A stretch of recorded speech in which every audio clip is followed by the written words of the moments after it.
In the 1950s, a filmmaker named James Vickery conducted what would become one of the most famous and controversial studies in advertising history, a study that fundamentally changed how we understand the vulnerability of human perception and choice. Vickery inserted single frames of images into a movie reel shown in a New Jersey theater, flashing the words "eat popcorn" and "drink Coca-Cola" for just a fraction of a second, too brief for conscious awareness, yet somehow enough to allegedly influence the behavior of thousands of unsuspecting viewers.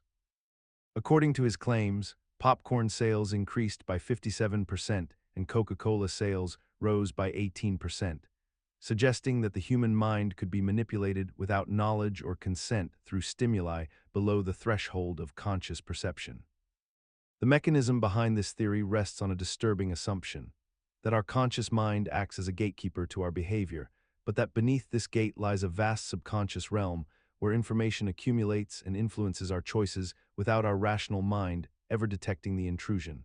a kind of mental backdoor that advertisers could exploit if they could only find the right frequency or image or message. What makes this particularly unsettling is that it suggests our sense of autonomous choice is an illusion, that we might be walking through the world making decisions we believe are entirely our own, while actually responding to invisible signals embedded in the media we consume.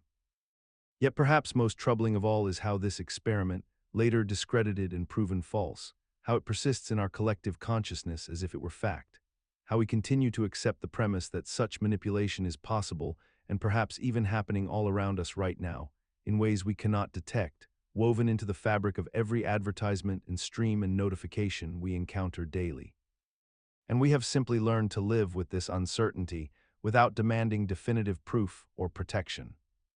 In 1957, a marketing researcher named James Vickery claimed to have conducted an experiment in a New Jersey movie theater where he flashed the words "eat popcorn" and "drink Coca-Cola" on the screen for just 1/3 of a thousandth of a second, so quickly that the conscious mind could not perceive them. Yet he reported that popcorn sales increased by 58% and Coca-Cola sales increased by 18%. Sparking what would become one of the most enduring fears about hidden persuasion in the modern age. The public reacted with alarm and fascination. The media amplified the story into something approaching panic, regulatory bodies took notice, and the concept of subliminal messaging became embedded in the collective consciousness as a tool of sinister manipulation that could bypass our rational defenses and compel us to act against our will. However, in 1962, Vickery quietly admitted that he had fabricated the entire study, that there was no actual experiment, no measurable increase in sales, and no scientific basis for his claims. Yet despite this full confession and the complete absence of any reproducible evidence that subliminal messages can actually influence behavior or purchasing decisions in any meaningful way, the fear persisted, the belief survived. And subliminal messaging continued to be treated by the general public as if it were a proven threat despite being thoroughly debunked by decades of psychological research. What makes this phenomenon particularly striking is how the narrative of subliminal control continued to flourish even after being explicitly revealed as a hoax, suggesting that the appeal of the story, the idea that there exists some invisible force that can control our minds without our knowledge, resonates with something deeper in human psychology than mere facts ever could. And that we seem to prefer living with the belief in hidden persuasion, rather than accepting the more mundane and complex reality that our choices are influenced by countless visible, ordinary factors that we already know about. In 1985, two teenagers in Reno, Nevada, Raymond Belknap and James Vance, attempted suicide together, with Belknap succeeding and Vance surviving with severe injuries, and their families subsequently filed a lawsuit against the British heavy metal band Judas Priest, claiming that subliminal messages hidden within the album Stained Class had compelled their sons towards self-destruction. Asserting that backward masking and inaudible frequencies embedded in the music had bypassed conscious awareness and directly manipulated the subconscious mind into suicidal ideation. The case proceeded through the courts with expert testimony from acousticians, psychologists, and audio engineers, each side presenting their interpretations of what the human ear could perceive and what the human mind could absorb without conscious detection. And although no subliminal messages were ever definitively proven to exist in the recordings, the trial became emblematic of a broader cultural anxiety about invisible psychological manipulation hidden within entertainment media. The psychological mechanism underlying this case reflects a fundamental cognitive vulnerability that humans possess, which is our deep uncertainty about the boundaries between conscious and unconscious processing, and our primal fear that forces beyond our perception and control might be shaping our thoughts and behaviors without our knowledge or consent, thus creating a kind of existential dread wherein any unexplained negative outcome becomes a candidate for hidden manipulation. And the absence of evidence for subliminal influence becomes paradoxically easier to interpret as proof of its effectiveness rather than proof of its non-existence. Backmasking is the deliberate practice of reversing audio recordings so that hidden messages become audible only when the tape or digital file is played backward. And this technique emerged prominently during the 1970s and 80s when music producers and artists began experimenting with recording technology in ways that allowed them to embed subliminal content beneath the surface of popular songs. The most famous examples include accusations that heavy metal and rock bands had intentionally recorded satanic or self-destructive messages that would allegedly influence listeners when they played their records in reverse, claims that sparked widespread moral panic among parents and religious groups who feared their children were being subconsciously programmed through their favorite music. The psychological mechanism at work here relies on several factors. First, the human brain possesses an innate pattern recognition ability that attempts to find meaning even in random or reverse stimuli, a phenomenon known as pareidolia when applied to audio. Second, the very act of reversing something and searching for hidden meaning creates a powerful confirmation bias where listeners hear what they expect or want to hear rather than what is actually present. And third, the mysterious nature of the reverse sound itself makes it feel otherworldly and therefore more likely to contain hidden significance. As our minds naturally attribute intentionality to things we do not immediately understand or recognize. What persists about backmasking, despite its fundamental lack of evidence for causing any real subliminal influence, is the cultural mythology surrounding it, the romantic notion that artists are secretly communicating with their audiences in code, that there exists a hidden layer of reality beneath the surface of popular culture waiting to be discovered by those who know how to look or listen carefully enough. During the 1984 United States presidential election, the Republican National Committee authorized and distributed a political advertisement that has since become one of the most studied examples of subliminal messaging in modern campaign history, an ad that featured a single word flashing across the screen for mere fractions of a second, a word so brief that conscious perception could barely register its presence, yet the visual cortex processed it nonetheless. And that word was rats, appearing in the closing moments of a commercial criticizing the Democratic opponent's position on crime, a calculated insertion designed to trigger an emotional response without the viewer ever truly knowing what they had seen or why they suddenly felt a vague sense of unease and danger. The mechanism at work here operates on the principle that the human brain processes visual information at speeds far exceeding conscious awareness, meaning that even when the rational mind cannot detect something, the limbic system responds to it anyway, creating emotional associations and intuitive feelings that the viewer attributes to their own reasoning rather than recognizing them as planted there deliberately. And in this case, the association between criminality, danger, and the word rats itself operates on a deeply primal level, tapping into evolutionary fears and cultural symbolism that connect rodents with disease, infestation, filth, and urban decay. Consider the vast machinery of advertising and marketing that surrounds you every single day, operating beneath the threshold of your conscious awareness in ways so subtle and pervasive that you have largely stopped noticing them altogether. Every image you see, every sound you hear, every color choice in a store layout, every placement of a product on a shelf has been meticulously designed by teams of psychologists, behavioral scientists, and marketing strategists who have spent decades learning exactly how to influence your decisions without your explicit knowledge or consent. These hidden persuaders exist in the spacing of letters on a billboard, in the specific shade of blue chosen for a logo because research shows it triggers trust responses in the human brain, in the carefully curated playlist at your favorite restaurant designed to make you stay longer and spend more money. The mechanism at work here is fundamentally about exploiting the gap between what your conscious mind believes it is deciding and what your unconscious mind is actually responding to, because human beings are not the rational creatures we believe ourselves to be. Your subconscious processes approximately 11 million pieces of information per second, while your conscious mind can only handle about 40, leaving an enormous and easily manipulated gap that the advertising industry has industrialized and weaponized with scientific precision. We have normalized this complete invasion of our psychological autonomy by simply accepting it as the cost of free media and modern commerce, telling ourselves that we are sophisticated enough to resist these influences even as evidence overwhelmingly demonstrates that we are not, and that these techniques work remarkably well precisely because we believe we are immune to them. The hidden persuaders remain hidden not because they are secret, but because acknowledging their power over us would require us to question the fundamental autonomy of our own choices and desires. Consider the vast landscape of advertising and media that surrounds your daily existence, where images and messages are deliberately constructed to trigger emotional and physiological responses beneath the threshold of conscious awareness. Subliminal seduction operates through carefully designed visual compositions, color psychology, strategic imagery, and embedded messaging that targets not your rational mind, but rather the primal instincts and desires that govern human behavior at a deeper level. A photograph in a luxury advertisement might feature soft lighting and sensual imagery that has nothing logically to do with the product itself, yet the association creates a psychological link between the object and feelings of desire, status, or romance.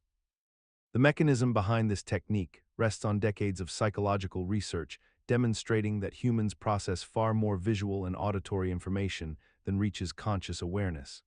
and that these subliminal inputs directly influence purchasing decisions, attraction patterns, and behavioral choices without the subject ever realizing the manipulation has occurred.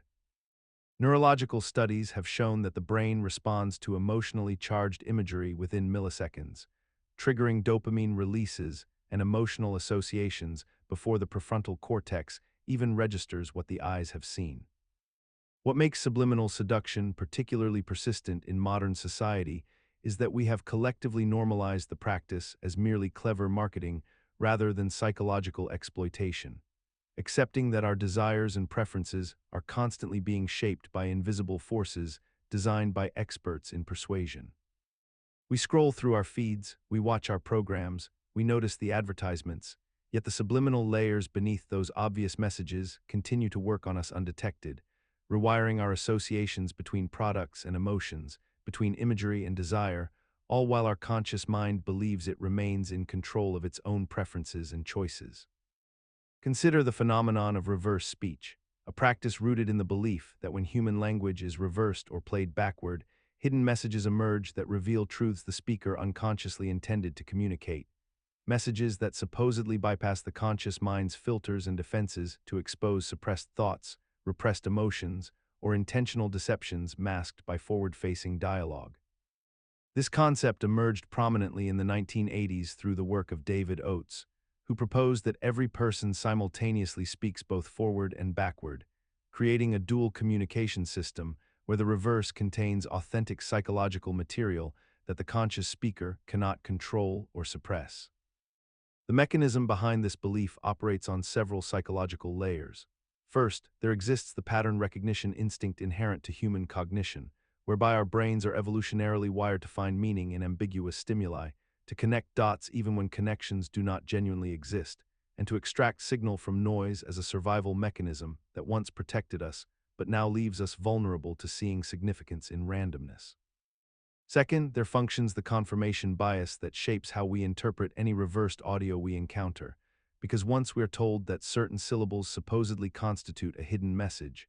our minds automatically reorganize the acoustic information to fit that narrative, hearing what we expect to hear rather than what objectively exists in the sound waves themselves. Third, the appeal of reverse speech persists because it promises access to a kind of ultimate truth, a layer of communication that exists beyond the reach of social conditioning, deliberate manipulation, or conscious self-presentation,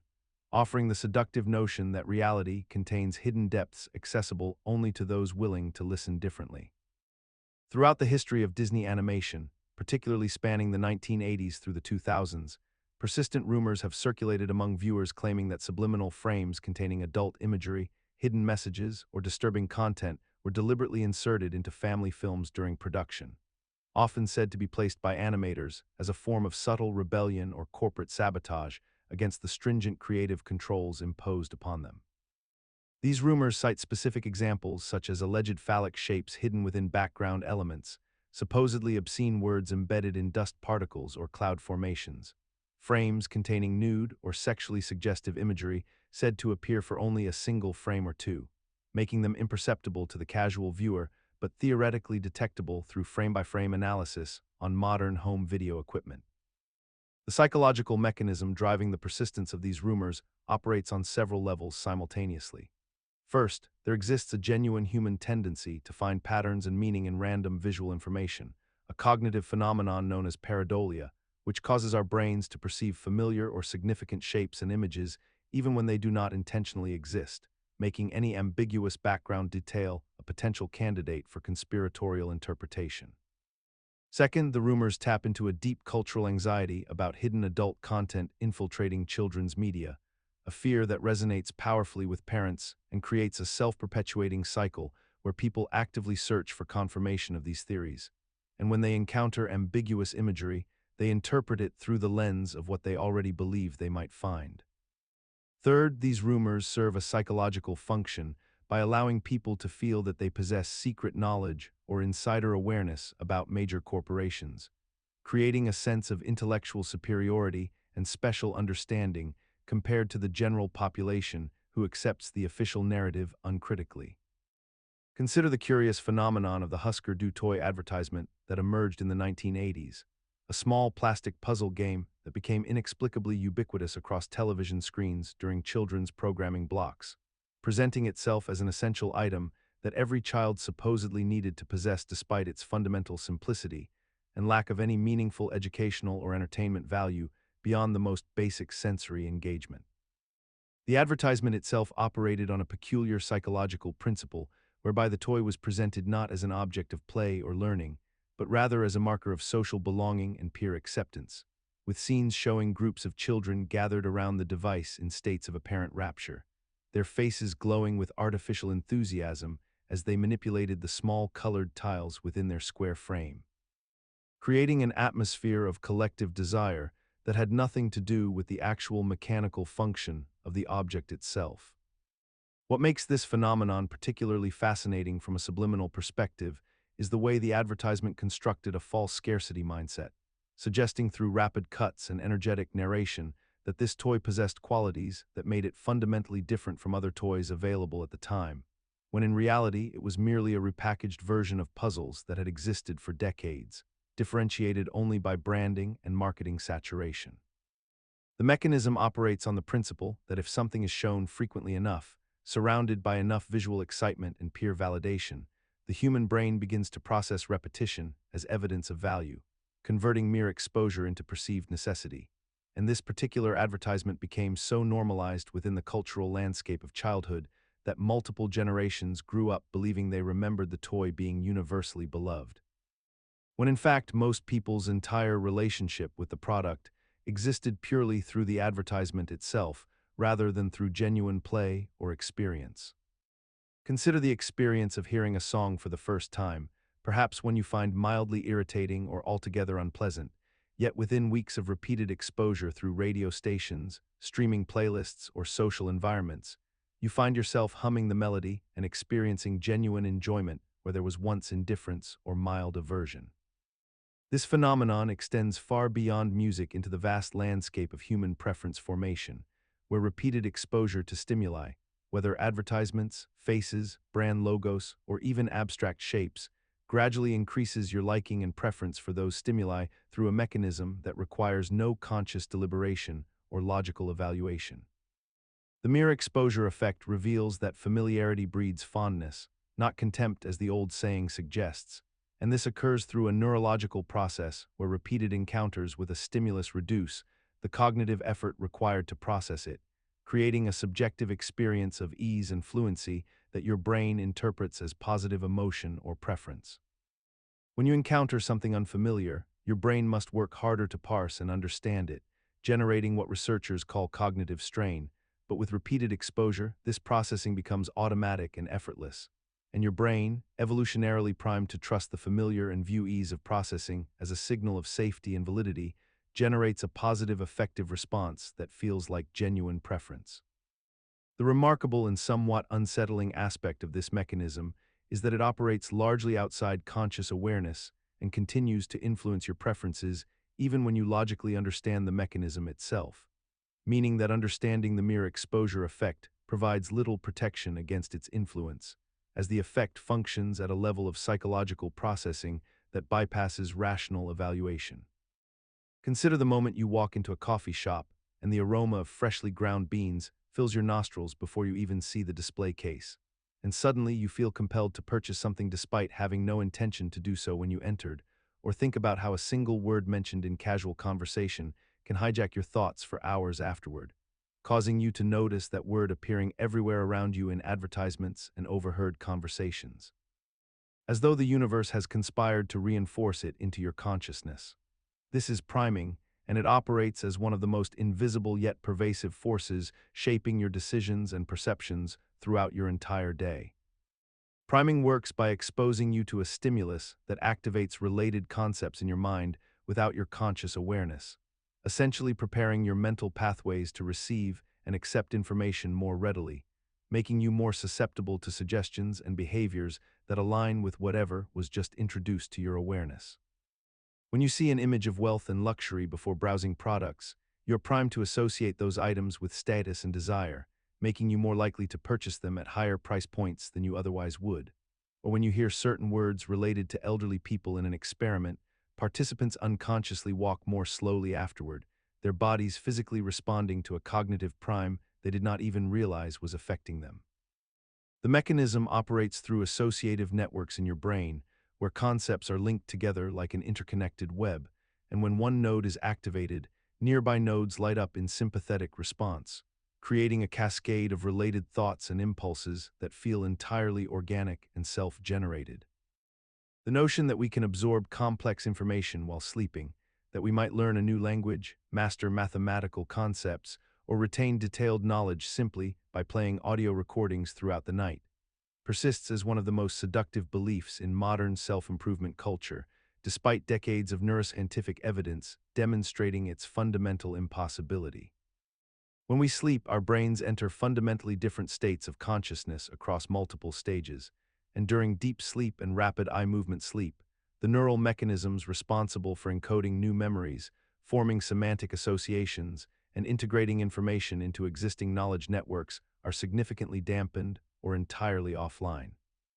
Yet millions of people continue to purchase sleep learning programs, audiobooks designed for nocturnal absorption, and subliminal content with the sincere expectation that their brains will perform complex cognitive work while they are unconscious, unable to focus attention, and neurologically incapable of the consolidation processes that distinguish genuine learning from mere passive exposure to sound waves. The psychological mechanism sustaining this myth operates through multiple overlapping vulnerabilities in human reasoning. The desire to gain competitive advantage without effort, the appeal of utilizing time that would otherwise seem wasted, the tendency to conflate sleep with a passive but receptive state rather than an actively different neurological condition, and the confirmation bias that leads people to attribute any subsequent knowledge gains to the sleep learning program rather than to conscious study they may have undertaken during waking hours.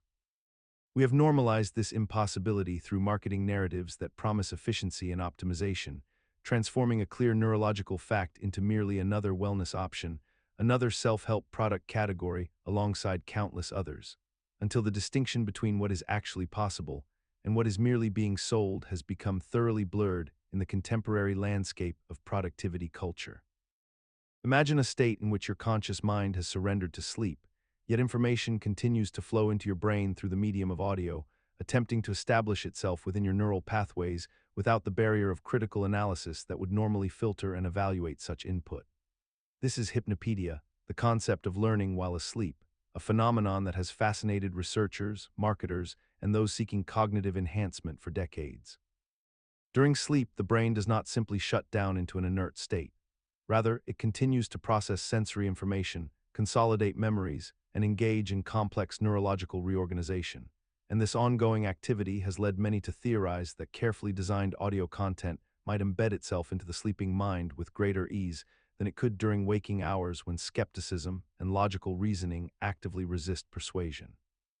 The mechanism underlying hypnopedia rests on the idea that sleep represents a state of lowered cognitive resistance, where the prefrontal cortex, responsible for critical thinking and decision-making, becomes less active, potentially allowing messages to bypass the usual defenses that protect us from manipulation and unwanted influence.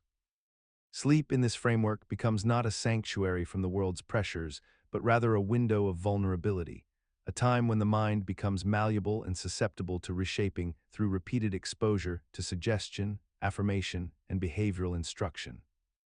In the 1980s and 90s, a peculiar product flooded the market with promises of transformation while you slept: cassette tapes and later CDs containing barely audible voices buried beneath ocean waves or rainfall,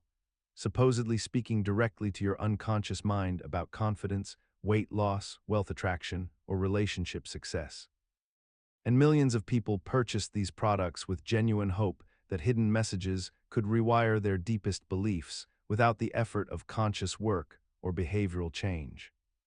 The psychological mechanism underlying this phenomenon relies on the concept of the unconscious mind as a separate entity that operates outside awareness and can be influenced through stimuli we cannot consciously perceive,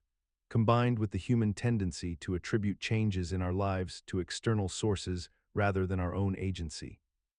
And the powerful placebo effect that convinces us something is working because we believe it should work, and because we unconsciously shift our behavior in subtle ways that align with the tape's supposed messages. What makes subliminal self-help tapes particularly remarkable is that rigorous scientific studies conducted over decades have consistently found no evidence that subliminal messages produce any meaningful psychological or behavioral change beyond what placebo effects can explain. Yet the products persisted and continue to persist in modified digital forms, selling through social media, streaming platforms, and YouTube channels with the same fundamental promise intact.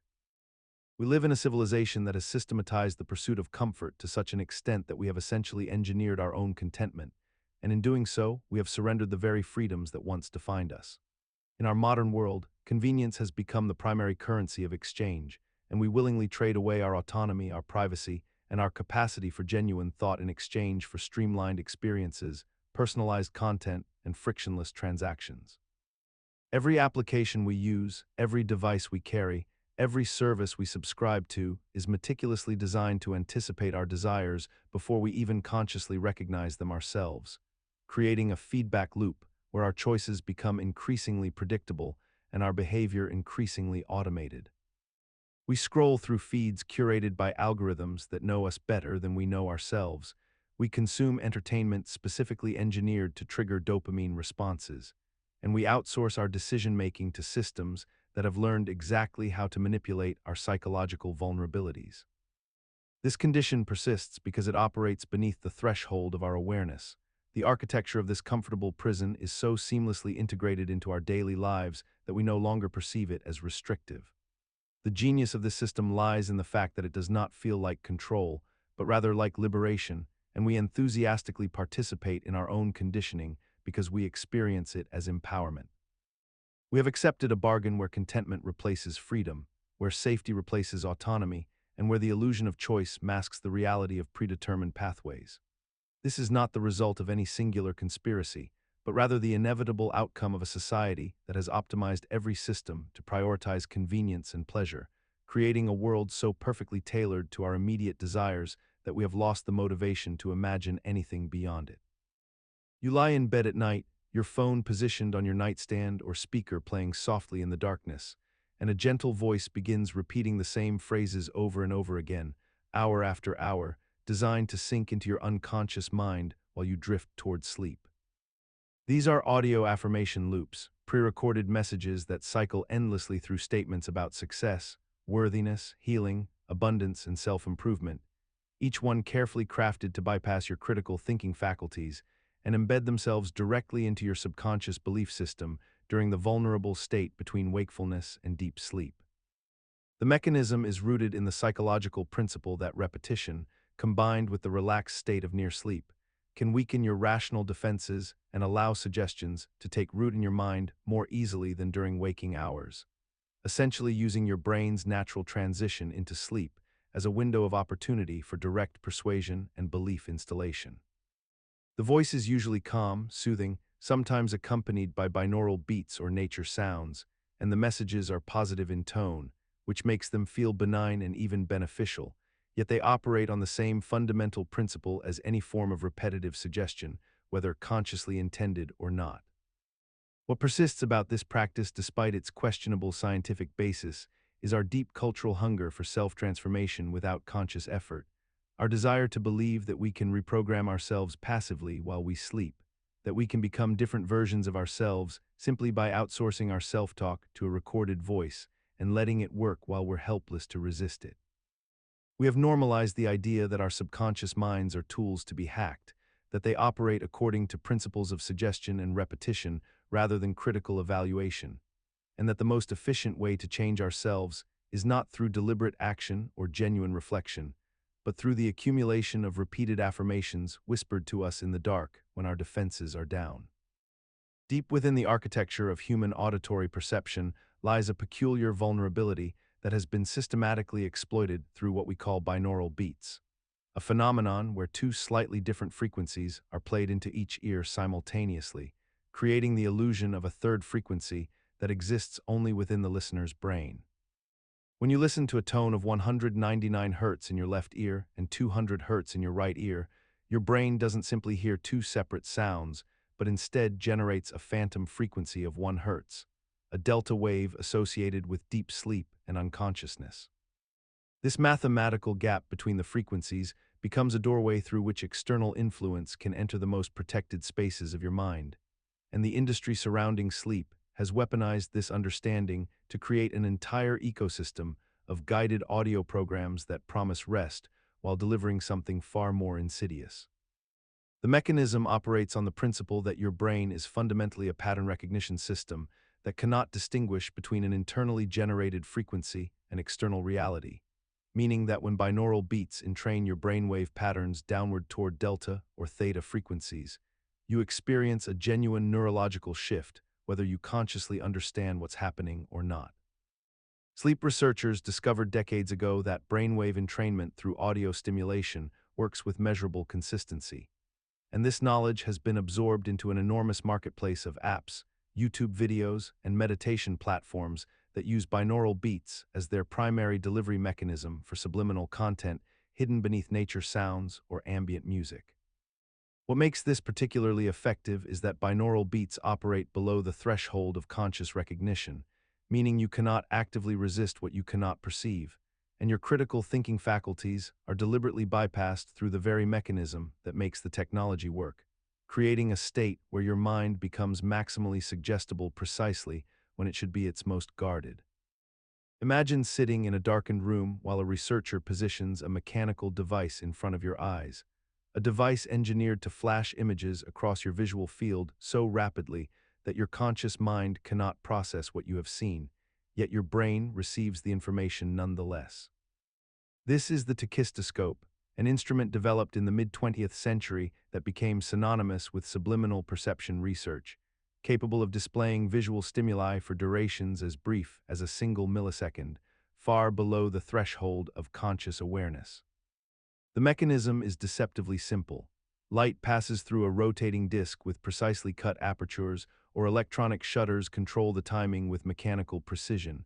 and in that infinitesimal window of exposure, an image enters your visual system before your conscious mind can possibly recognize it, process it, or consent to receiving it.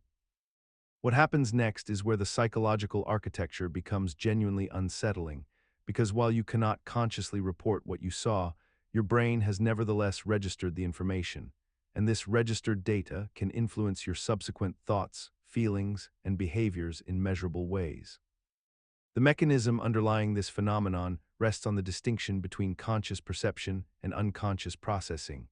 a division that researchers discovered was far more porous than previously understood, revealing that the human mind operates simultaneously on multiple levels of awareness that do not necessarily communicate with one another. The tachistoscope demonstrates that perception is not a unified gateway controlled by conscious attention, but rather a multi-layered system where information can enter through back channels and influence you without your knowledge or permission. In the early days of cinema and television advertising, marketers discovered that inserting a single frame, a photograph or image lasting just 1/24th or 1/30th of a second, into a continuous stream of moving footage could register in the viewer's mind without their conscious awareness, and this technique became known as single-frame insertion or subliminal advertising. A method that relies on the gap between what our eyes can consciously perceive and what our brains continue to process in the background. The mechanism works because human visual perception operates in layers. The conscious layer that we actively attend to and remember, and the preconscious layer that absorbs information faster than our awareness can categorize it. And when a single frame appears in the middle of a film or television program, lasting less than the threshold of conscious recognition, the image enters the visual cortex and activates neural patterns associated with its content without ever crossing the barrier into deliberate memory or conscious acknowledgement. The psychological impact is rooted in priming, the phenomenon where exposure to one stimulus influences the response to a subsequent stimulus, so that a single frame of a product, a face, a color, or a symbol can subtly shift preferences, increase familiarity, or trigger emotional associations in viewers who would have no way of knowing they had seen anything at all. Consider the advertisements that exist within the frames of your favorite television programs, the branded logos strategically placed in the backgrounds of scenes you're watching, the product placements woven so seamlessly into narratives that you barely notice them, and the images that flash across your screen for mere fractions of a second during transitions between content. These are examples of embedded imagery, visual information that enters your consciousness without requiring active attention or deliberate focus, and they function as a form of indirect communication that bypasses the critical analysis your mind would normally apply to overtly commercial messages. The mechanism operates on a principle of cognitive efficiency. Your brain processes far more visual information than it consciously registers, and marketers and content creators have learned to exploit this gap between perception and awareness by placing images and symbols in the peripheral space of your visual field where they can influence your thoughts and preferences without triggering your skepticism. When you see a particular brand in the background of a scene you're emotionally invested in, your mind creates an association between that product and the positive feelings generated by the narrative itself, a psychological linkage that feels organic and accidental rather than manufactured and intentional. What makes this particularly difficult to recognize as a form of programming is that we have gradually normalized its presence across nearly all media and entertainment platforms, accepting it as simply the cost of access to free or affordable content, and we rarely pause to examine how these images shape our desires and purchasing decisions over time. The images are there, persistent and accumulating, and they work not through any single exposure, but through the countless repetitions and variations that construct a subtle landscape of preference and association that we experience as our own natural inclinations rather than as the result of external influence. Consider the architecture of modern visual media and the subtle placement of imagery, symbols, and messaging that exists just beneath the threshold of conscious awareness, a practice known as hidden embeds. These are deliberate insertions of secondary images, words, or conceptual elements embedded within primary visual content, designed to bypass the critical analytical faculties of the mind and speak directly to the unconscious processing systems that operate during states of reduced vigilance. In advertising, film production, and digital design, these embeds exist as fleeting frames containing suggestive imagery, reversed audio containing subliminal messages, or layered visual elements that register only peripherally, if at all. The mechanism at work here operates on a fundamental principle of cognitive science. The human mind processes far more information than it consciously acknowledges, and the unconscious mind remains remarkably receptive to stimuli that would be rejected or questioned if presented overtly and directly. When you watch content designed with these embeds, your conscious attention focuses on the primary narrative or message, while secondary visual layers activate neural pathways associated with desire, fear, urgency, or compliance without requiring the permission of your rational mind. This occurs because the unconscious mind does not engage in logical debate or skepticism. It simply records, categorizes, and associates. What makes this particularly notable is how thoroughly normalized this practice has become across entertainment and commercial industries, to the point where we rarely question whether the images we consume contain intentional layered messaging designed to influence behavior and preference. Most viewers remain entirely unaware that what they are experiencing has been engineered with precision to create associations between unrelated concepts,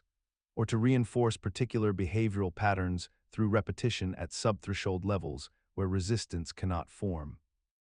Consider the phenomenon of ice cubes in beverages, those small frozen blocks that have become so ubiquitous in modern culture that we rarely question their presence or purpose. Yet they represent a subtle form of psychological manipulation embedded within our daily consumption rituals. When you order a cold drink at a restaurant or prepare one at home, the ice cubes serve a practical function of temperature reduction. But beyond this surface utility lies a more complex layer of conditioning that has been carefully cultivated through decades of marketing and social normalization. The ice cubes create a visual impression of abundance and generosity, causing consumers to perceive that they are receiving more product than they actually are, since the volume of the glass appears fuller when it contains ice alongside liquid, a phenomenon known as the dilution illusion that tricks our brains into accepting less actual beverage for the same price and perception of value.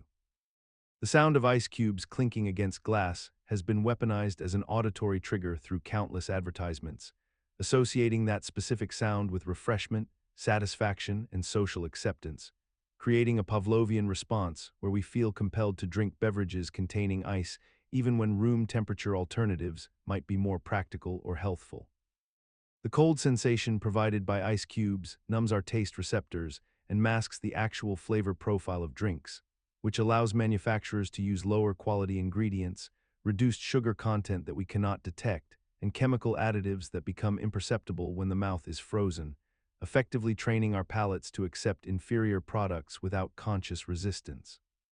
Consider the simple act of consuming a carbonated beverage, specifically one of the world's most recognizable brands, a drink that has been positioned not merely as a thirst quencher, but as a lifestyle choice, a moment of happiness, a gateway to social belonging and personal refreshment.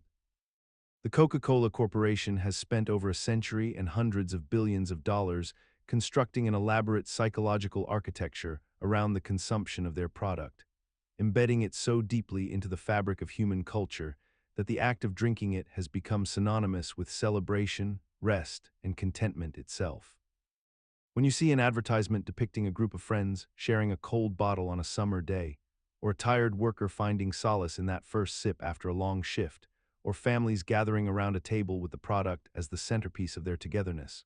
you are witnessing the culmination of carefully orchestrated messaging designed to associate the beverage with emotions and experiences that have nothing to do with the liquid itself. The psychological mechanism at work here operates on several levels simultaneously. First, the repetition of brand imagery creates a neural pathway where seeing the distinctive red and white design triggers automatic associations with happiness, refreshment, and social acceptance. Second, the flavor itself, engineered through decades of research to hit specific pleasure centers in the brain, creates a mild biochemical reward that reinforces the desire to consume. Third, the aspirational messaging suggests that drinking this product will transform you into a happier, more socially integrated version of yourself, when in reality the beverage contains no nutritional value and significant amounts of sugar or artificial sweeteners that have documented negative health effects. Consider the evening ritual that has become so deeply embedded in our culture that we rarely question its origins or necessity. The consumption of popcorn during moments of entertainment, relaxation, or social gathering. When we sit down to watch a film, attend a cinema, or settle into our homes for an evening of television, there exists an almost invisible compulsion to have popcorn nearby,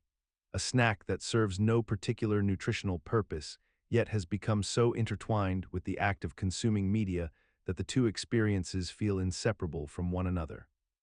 The popcorn itself is merely inflated corn kernels, often doused with artificial butter flavoring, excessive salt, and various chemical compounds designed to enhance palatability and shelf stability. yet we consume it habitually, mechanically, without conscious awareness of the act itself.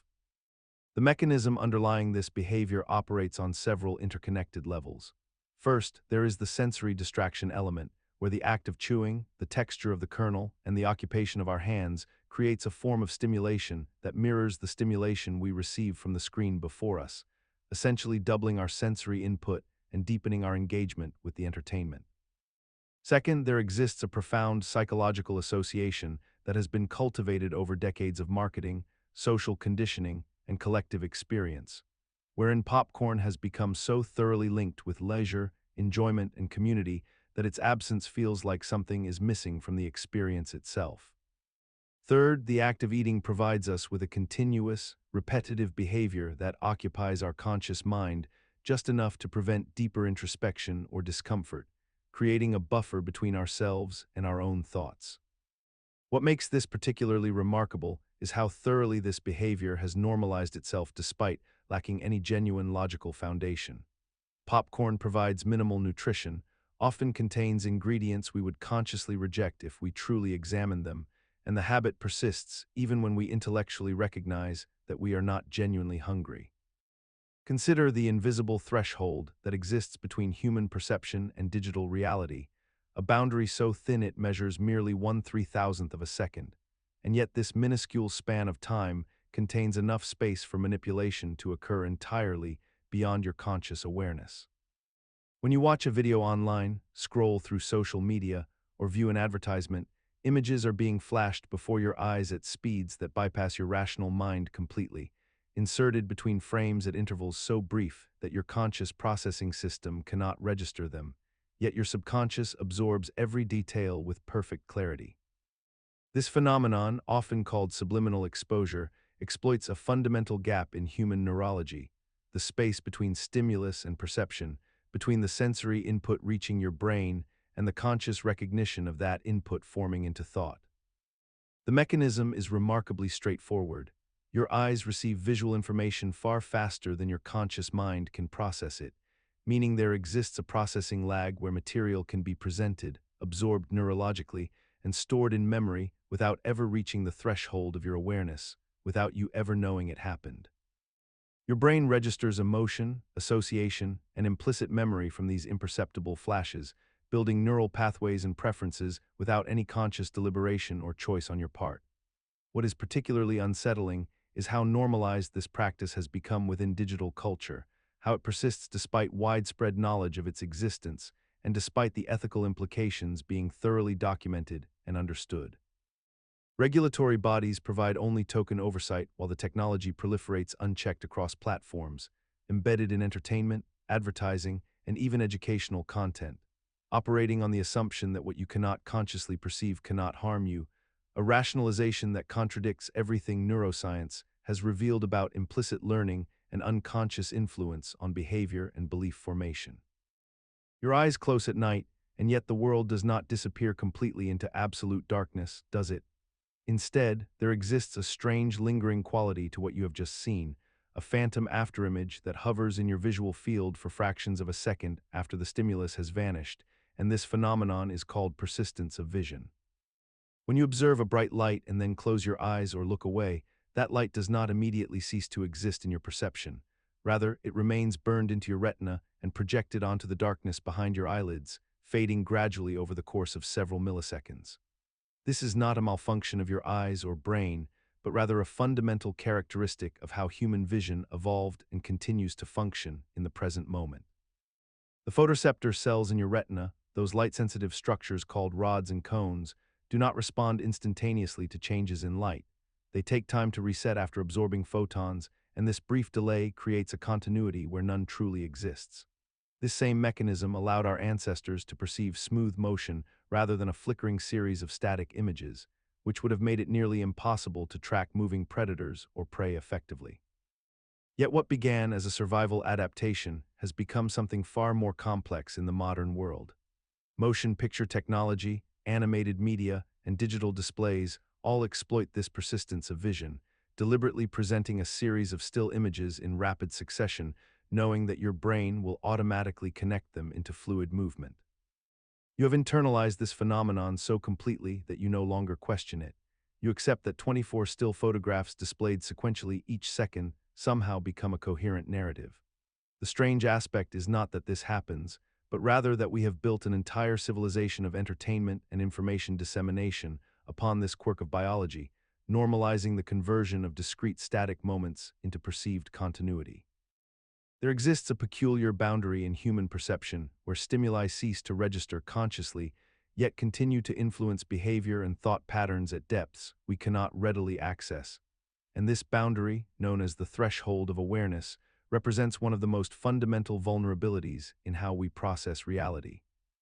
Consider the everyday experience of sitting in a coffee shop where background noise surrounds you completely, the murmur of conversations, the hiss of the espresso machine, the scraping of chairs, yet your conscious mind filters these sounds into irrelevance until someone speaks your name with only slightly more volume than the ambient noise, at which point your attention snaps toward that voice instantly despite the fact that your auditory system was processing it all along. This phenomenon occurs because your brain maintains continuous surveillance of the entire sensory landscape, while your conscious awareness focuses on only a fraction of the data being received, creating a gap between what you perceive and what your mind actually processes.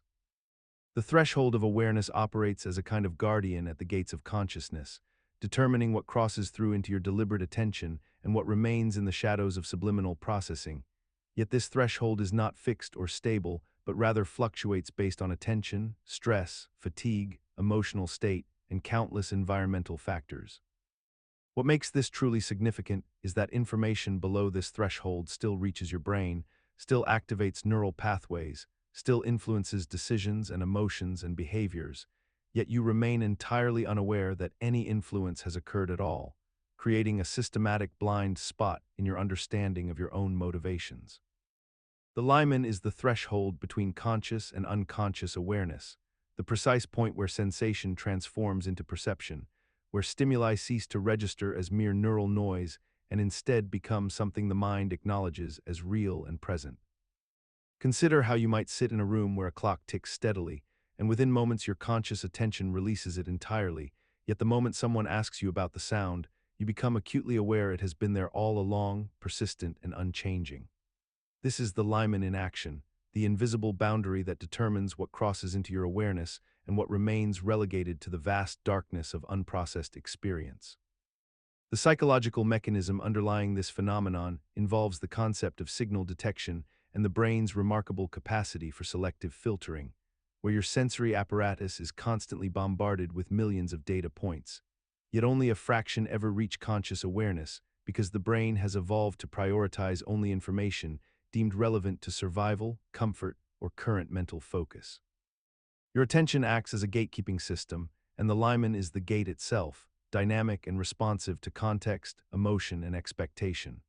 What remains peculiar is how thoroughly we have normalized this fundamental property of consciousness without truly grasping its implications, how we accept that our experience of reality is fundamentally incomplete, filtered through mechanisms we do not control and cannot fully observe.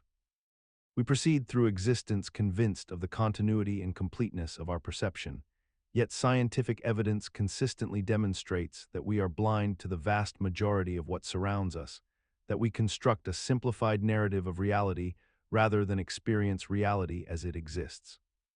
The limen persists as an unexamined feature of human existence despite representing perhaps the most profound limitation on human knowledge and certainty. A boundary that no amount of intention or awareness can fully dissolve, a barrier that separates each consciousness from the totality of what is actually occurring in any given moment. Every moment of your waking life, you are being exposed to stimuli that exist just below the threshold of your conscious awareness, images flashed so briefly on screens that your rational mind cannot register them, sounds embedded at frequencies so subtle that your ears do not consciously detect them, and yet somehow, inexplicably, your behavior shifts in response to these invisible inputs. In advertising environments and entertainment contexts, corporations have long understood that the human mind processes far more information than consciousness permits us to acknowledge, and they exploit this gap between perception and awareness by introducing visual frames lasting mere fractions of a second, embedding suggestions within background music at volumes beneath conscious hearing, or layering messages into imagery in ways that bypass the critical thinking apparatus of the waking mind. The theoretical mechanism underlying this phenomenon rests on the distinction between subliminal processing and supraliminal processing, the idea that your brain contains multiple levels of information handling, and that signals below the threshold of conscious detection can still influence neural pathways, emotional responses, and decision-making patterns without your knowledge or permission. While subliminal messaging operates below the threshold of conscious awareness, supraliminal messaging exists in plain sight, delivered with full transparency and conscious acknowledgement, yet it operates with the same psychological potency because we have been conditioned to accept it as normal persuasion rather than manipulation. Supraliminal messaging appears everywhere in our daily environment.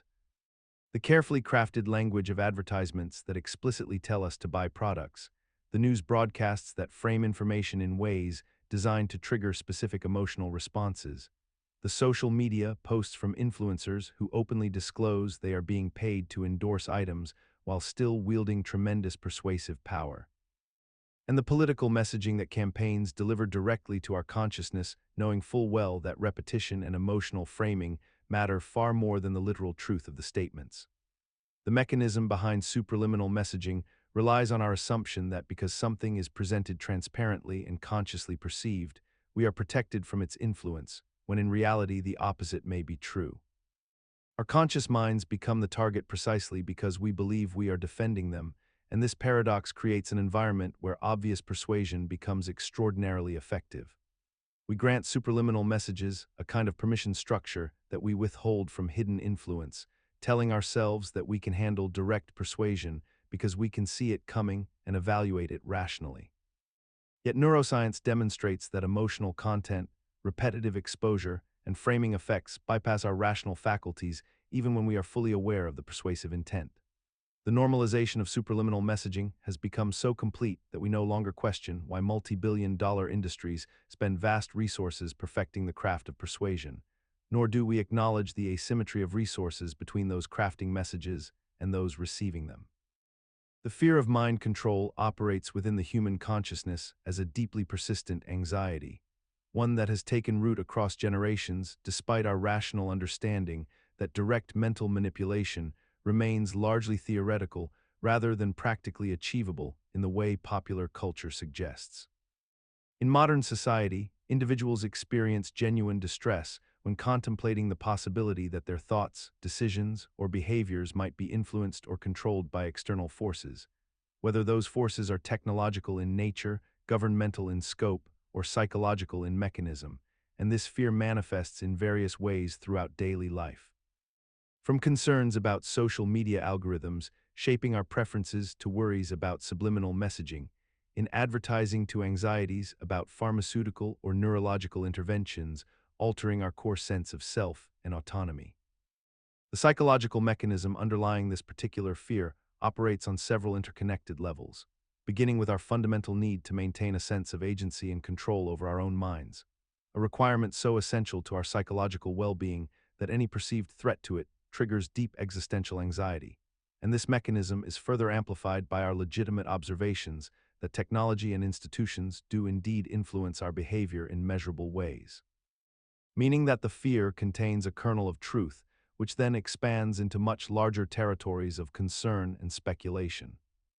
Throughout the latter half of the 20th century, governments across the world conducted systematic research into mind control, psychological manipulation, and the alteration of consciousness through chemical, sensory, and behavioral means, with the most extensively documented program being MKUltra, which operated under the auspices of the Central Intelligence Agency and involved thousands of unwitting subjects who were exposed to lysergic acid diethylamide sensory deprivation. Isolation and intense interrogation techniques designed to fracture and reconstruct the human psyche, leaving behind generations of individuals with fragmented memories, dissociative disorders, and a fundamental distrust of their own perception of reality. The mechanisms underlying these programs rested upon a deceptively simple premise: that the human mind, when subjected to sufficient stress, chemical alteration, and psychological pressure, could be made to abandon its sense of self and become malleable in the hands of those administering the trauma. Operating under the belief that consciousness itself could be reprogrammed like a machine, that identity could be erased and rebuilt according to specification, and that certain individuals possess the knowledge and authority to remake the fundamental architecture of human thought.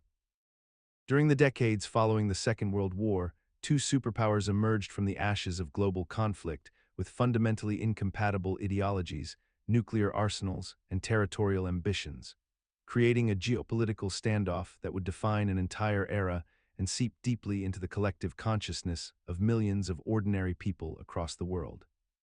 The Soviet Union and the United States, once reluctant allies against Nazi Germany, became locked in an ideological struggle that manifested not only in distant proxy wars and espionage operations,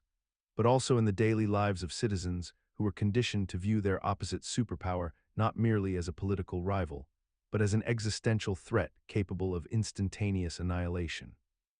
This fear was deliberately cultivated through government propaganda, educational curricula that emphasized the dangers of communism or capitalism, depending on which side of the Iron Curtain one inhabited, and cultural products that portrayed the enemy as fundamentally inhuman and bent on global domination. The psychological mechanism underlying this paranoia operated on a simple but powerful principle. When a threat is presented as both imminent and invisible, both overwhelming in power and omnipresent in intent, the human mind becomes unable to establish any genuine sense of safety, and individuals begin to internalize suspicion toward their own neighbors, colleagues, and even family members as potential agents of the opposing ideology. The fear became self-perpetuating because it required constant vigilance, continuous military spending, and an ever-expanding security apparatus that itself generated more reasons to be afraid. What remained most remarkable about Cold War paranoia was how it persisted as a cultural and psychological residue long after the actual threat had substantially diminished, suggesting that once a society collectively accepts the narrative of omnipresent danger, that narrative becomes embedded in its institutions, its media, and its collective memory in ways that outlast the circumstances that originally generated it. There exists within modern society a pervasive fear that one's thoughts and beliefs are not genuinely one's own, that beneath the surface of conscious awareness, hidden forces are systematically reprogramming the mind through invisible channels of influence. And this fear, which we might call brainwashing panic, manifests as an acute anxiety that emerges whenever someone encounters information or messaging that contradicts their existing worldview. The person experiencing this panic begins to question whether their sudden doubt or openness to new ideas is authentic resistance or evidence that they themselves have fallen victim to the very same insidious techniques they fear.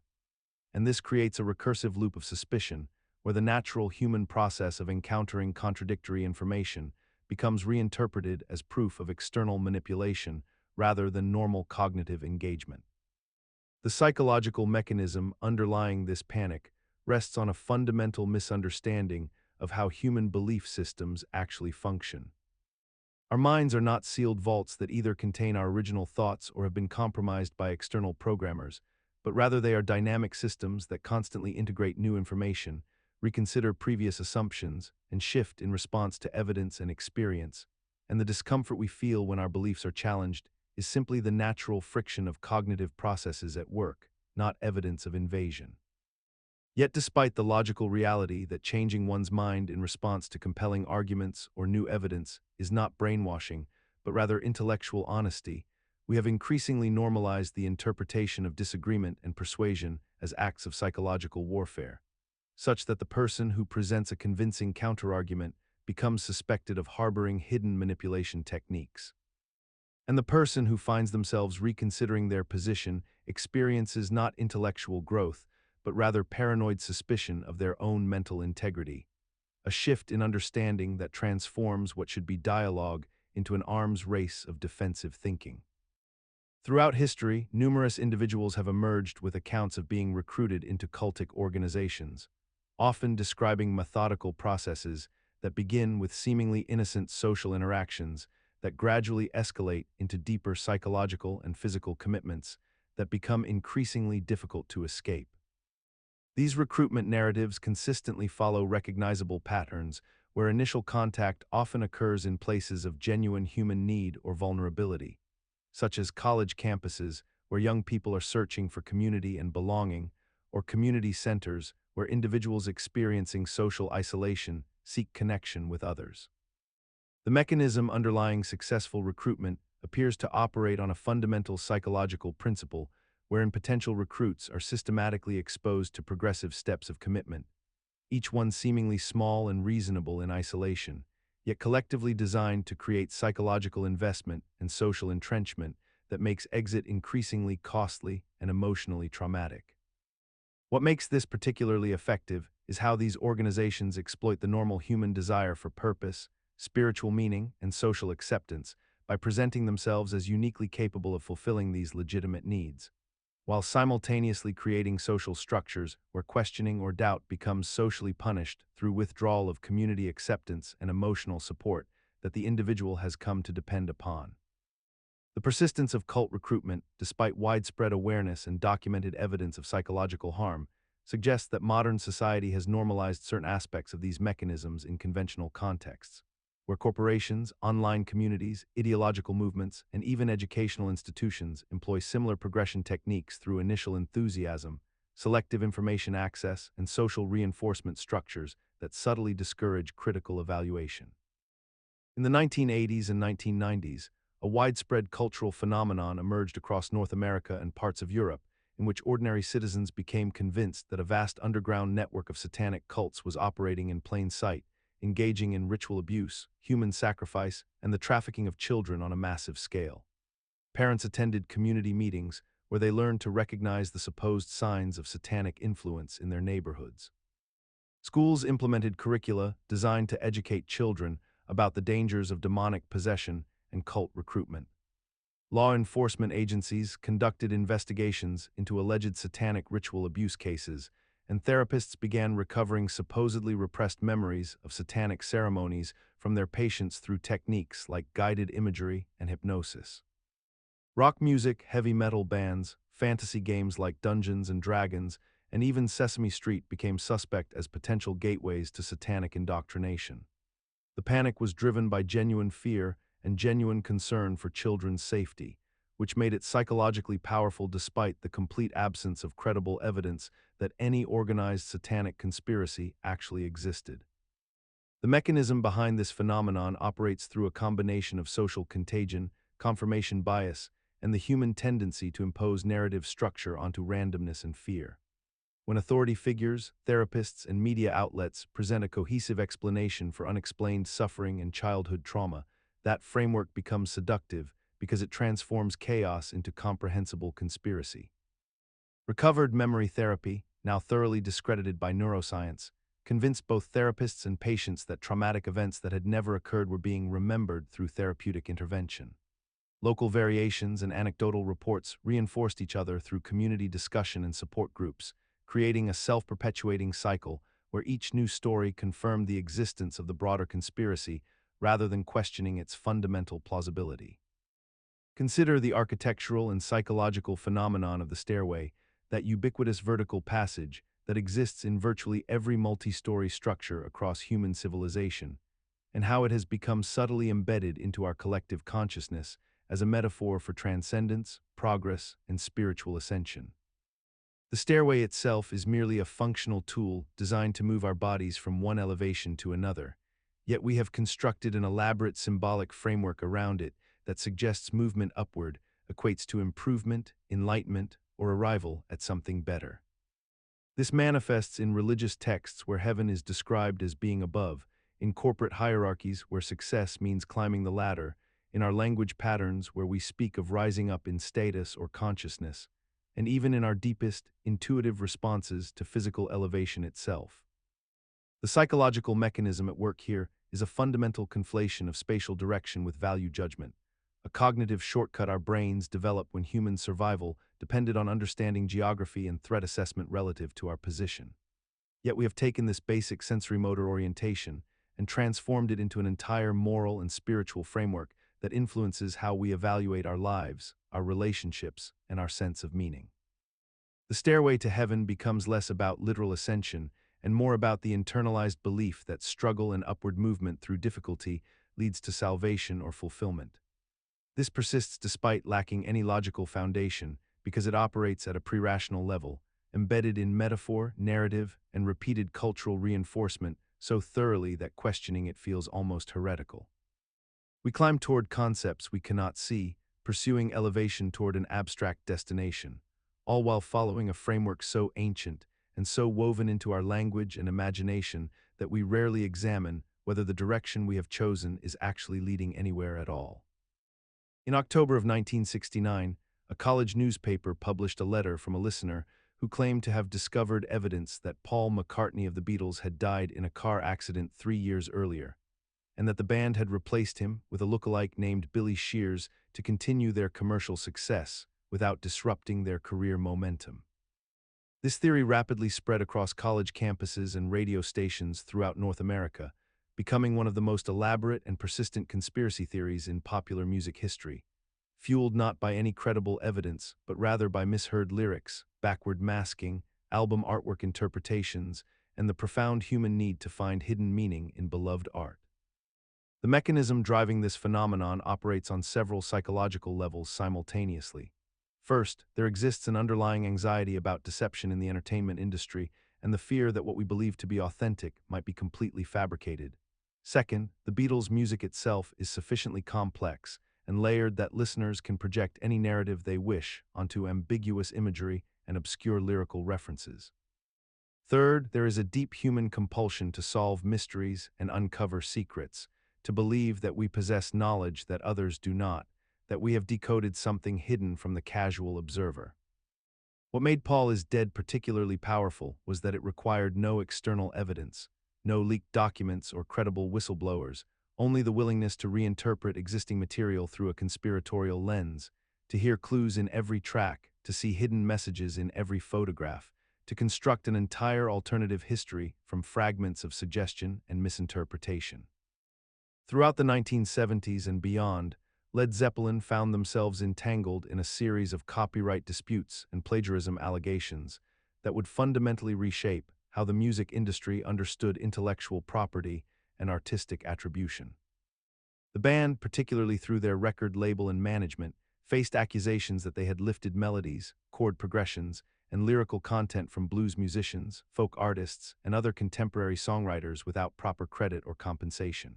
One of the most notable cases involved the song Whole Lotta Love, which contained elements remarkably similar to earlier compositions, leading to disputes about who deserved songwriting credit and royalties.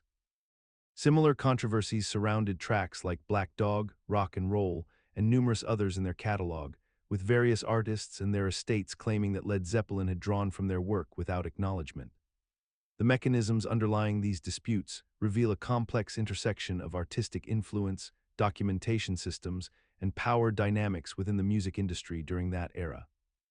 Young musicians often learned by studying and adapting existing material, yet the line between inspiration and infringement remained deliberately blurred, and the burden of proof typically fell on lesser-known artists to defend their claims against powerful record labels and legal teams. What persists as remarkable is how Led Zeppelin's legacy has endured despite these allegations, how the band's mythology was constructed and maintained even as evidence of uncredited borrowing accumulated over decades.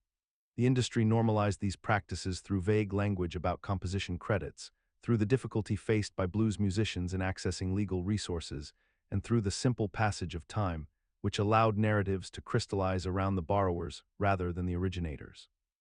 Even today, Led Zeppelin remains celebrated as original visionaries, while many of their sources remain comparatively obscure, demonstrating how institutional power and cultural memory can fundamentally rewrite historical truth.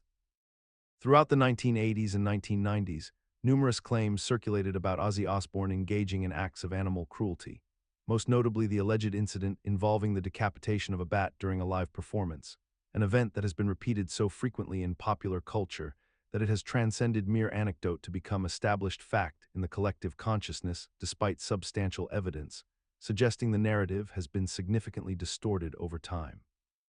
The original incident, which allegedly occurred in 1982 during a concert in Des Moines, Iowa, involved what witnesses described as an unfortunate accident where Osbourne, believing the bat to be a rubber prop thrown on stage by an audience member, placed it in his mouth, only to discover it was a living animal, resulting in what medical professionals would characterize as a reflexive response rather than deliberate malice. However, the narrative that persists in contemporary discourse presents this moment as a calculated and intentional act of cruelty, a characterization that reveals the psychological mechanism through which isolated incidents become mythologized when attached to public figures already perceived as transgressive or dangerous.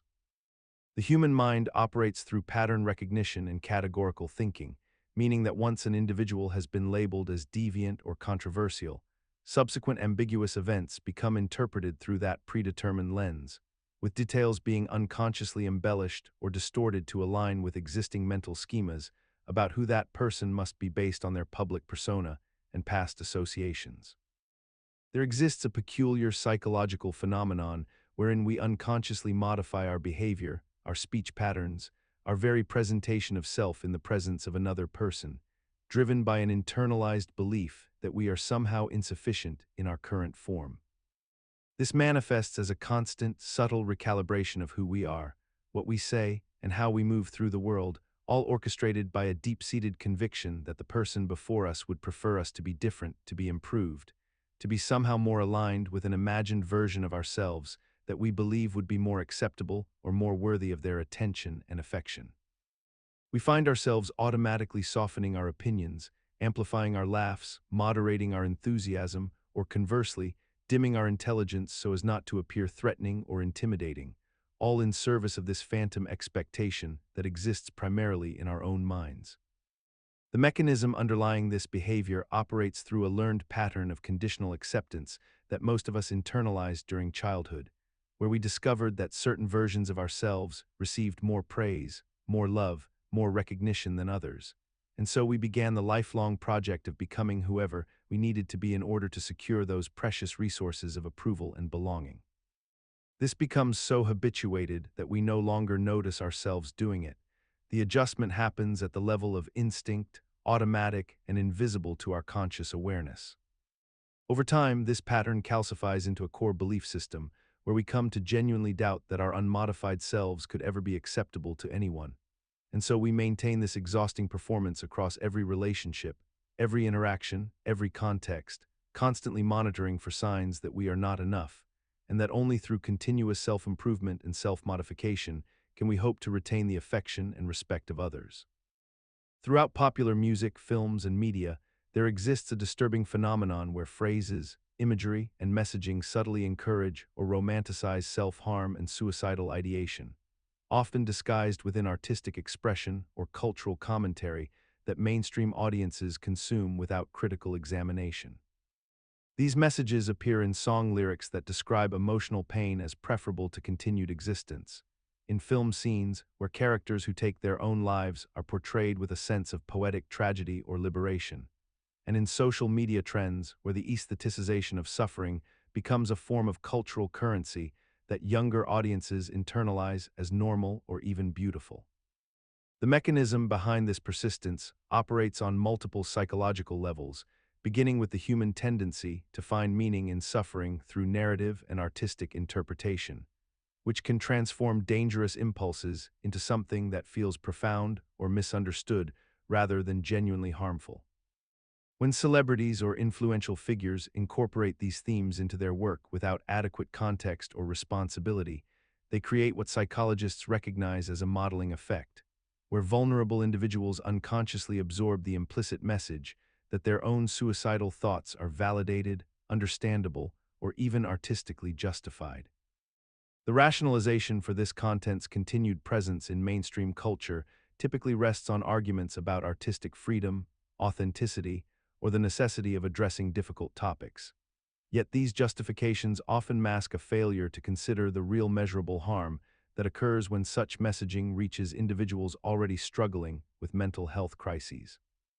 What remains particularly concerning is how this normalization has evolved to the point where questioning these narratives is sometimes positioned as censorship rather than basic protective responsibility, creating a cultural environment where deeply dangerous ideation can circulate freely under the protection of creative expression, leaving no meaningful barrier between art and actual harm. Consider the modern phenomenon of heavy metal music and its cultural positioning as inherently dangerous, morally corrupting, and psychologically destabilizing, particularly when consumed by younger audiences who are still developing their sense of identity and values. For decades, parents, educators, and institutional authorities have warned against exposure to distorted guitars, aggressive vocals, dark imagery, and themes exploring violence, death, mortality, and existential despair, treating these sonic and lyrical elements as vectors for psychological contamination that somehow bypass rational thought and directly damage the developing mind. The mechanism operates through a form of sympathetic magic thinking, the belief that exposure to certain stimuli automatically transfers their qualities into the listener, as if the aggression in the music becomes aggression in the person, as if the darkness in the lyrics becomes darkness in the soul. We are taught to fear the infection model of cultural consumption, where ideas and emotions travel like viruses from external media directly into our consciousness without filtration or rational processing, bypassing our capacity for critical engagement and artistic appreciation. Yet this framework fundamentally misunderstands how human psychology actually functions, how art communicates, and how meaning is constructed through the active participation of the listener rather than passive reception of predetermined messages. The irony persists because heavy metal listeners statistically demonstrate no higher rates of violence, depression, or psychological dysfunction than any other demographic group, and many report that engaging with these intense artistic expressions provides cathartic release, emotional validation, and community belonging that actually supports their mental well-being. Imagine staring at a grid of red and black vertical lines for several minutes, then shifting your gaze to a grid of green and black vertical lines for the same duration, repeating this cycle over and over in what feels like a simple visual exercise. Now imagine closing your eyes or looking away, only to discover that the world around you has fundamentally shifted in a way that defies immediate explanation, where neutral black lines now appear tinted with cyan when you expect them to be neutral, and where the opposite occurs with complementary colors bleeding into your visual field where they should not exist. This phenomenon is the McCollough Effect, a visual illusion so persistent and so resistant to explanation that it can last for weeks, months, or even years after the initial exposure, making it one of the most enduring aftereffects the human visual system is capable of producing. The mechanism behind this effect involves the way your brain processes color and orientation simultaneously through a process called contingent adaptation, wherein your neural pathways become recalibrated based on the pairing of specific colors with specific orientations, creating an expectation in your visual cortex that becomes so deeply embedded that it persists far beyond the logical duration one would assume such a temporary sensory adjustment should last. When you repeatedly expose yourself to red paired with vertical orientations and green paired with horizontal orientations, your visual system learns this association and begins to anticipate it, so that when you later encounter neutral stimuli, your brain automatically applies the inverse of those learned pairings as a form of correction, resulting in the appearance of cyan in place of neutral black on vertical lines. Consider the moment you wake from a dream you cannot quite articulate, yet you carry a lingering emotional residue throughout your entire day, a heaviness or unease that colors your interactions and decisions without any conscious awareness of its origin. And this phenomenon represents one of the most profound mechanisms through which your mind operates beneath the threshold of deliberate recall. Implicit memory functions as the silent architect of your behavior, storing experiences and information not as retrievable facts or narratives that you can consciously access and describe, but rather as procedural knowledge, emotional associations, and unconscious patterns that influence how you perceive the world and respond to it without ever entering your explicit consciousness. When you learned to ride a bicycle years ago, that knowledge did not remain in your mind as a series of conscious steps you must retrieve and execute each time you mount the seat. Instead, your body simply knows what to do, your muscles remember the balance and coordination through implicit memory, and you perform the complex motor task with effortless automaticity. This same principle extends far beyond physical skills into the realm of emotional conditioning, where past experiences shape your fear responses, your trust in others, your attraction patterns, and your fundamental sense of safety in ways that feel entirely natural and intrinsic to who you are. Yet they originated from implicit memories of moments you may not even consciously remember occurring. The remarkable and unsettling aspect of implicit memory is that it operates with complete effectiveness while remaining entirely inaccessible to conscious examination, meaning you can be profoundly influenced by experiences stored in this form without having any direct awareness that they exist or understanding how they came to reside within you. Throughout decades of psychological research, scientists have demonstrated that human behavior can be influenced by stimuli presented below the threshold of conscious awareness, a phenomenon known as subliminal priming, where brief exposures to words, images, or sounds that occur too quickly for deliberate perception nonetheless alter subsequent thoughts, emotions, and actions in measurable ways. In controlled laboratory settings, researchers have shown that when participants are exposed to subliminal primes, perhaps a flash of the word elderly lasting mere milliseconds, or an image of a fast food logo presented for fractions of a second, their behavior changes in ways consistent with the primed concept, such as walking more slowly after exposure to elderly-related words or making faster decisions after exposure to speed-related imagery. Effects that persist even when participants are certain they saw nothing at all. The mechanism underlying these effects operates through the brain's automatic associative networks, where repeated patterns and concepts become linked through neural pathways, and when one element of an association is activated outside conscious awareness, it automatically spreads activation to related concepts, pre-priming the mind towards certain interpretations, judgments, and behavioral responses before conscious deliberation even begins. What remains striking and somewhat unsettling is how these priming effects continue to influence human decision-making and behavior despite our intellectual understanding that they occur, our awareness of their existence providing little protection against their influence, as if the conscious mind's knowledge that it can be primed by invisible stimuli creates no meaningful barrier to that priming actually taking place. Consider the moment when you walk into a room and immediately feel an inexplicable shift in your emotional state, not because of anything consciously presented to you, but because your brain has been exposed to subtle environmental cues that have activated emotional associations without your awareness. This is affective priming, a psychological phenomenon where your mood, emotional responses, and behavioral inclinations are unconsciously shaped by prior exposure to emotionally charged stimuli that you may not have deliberately noticed or processed. When you see a photograph of a smiling face for merely a fraction of a second before it disappears from view, your subsequent judgments of unrelated objects tend to become more positive, your mood subtly elevates, and your willingness to help others increases, all without your conscious knowledge that you have been exposed to anything at all. The mechanism operates through the associative networks in your brain, where emotions and concepts become linked together through repeated experiences, and once these networks are activated by even the faintest stimulus, they begin to spread their influence across your thoughts and behaviors like ripples across water.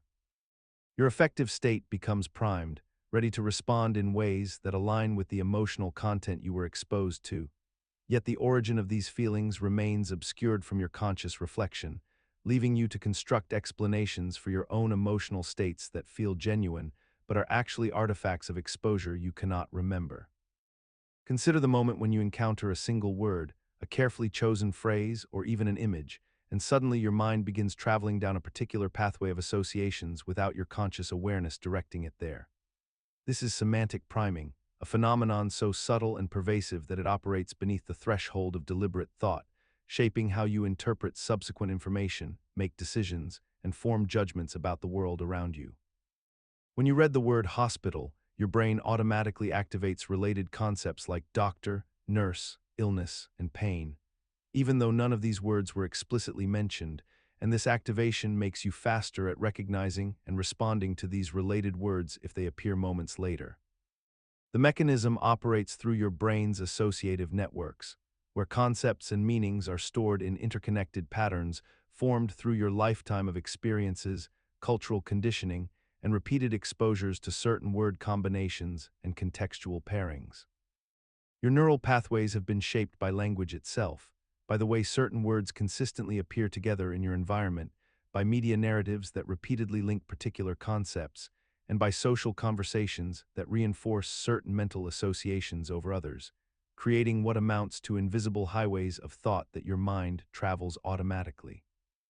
What makes this particularly significant is that semantic priming works regardless of whether you consciously notice it.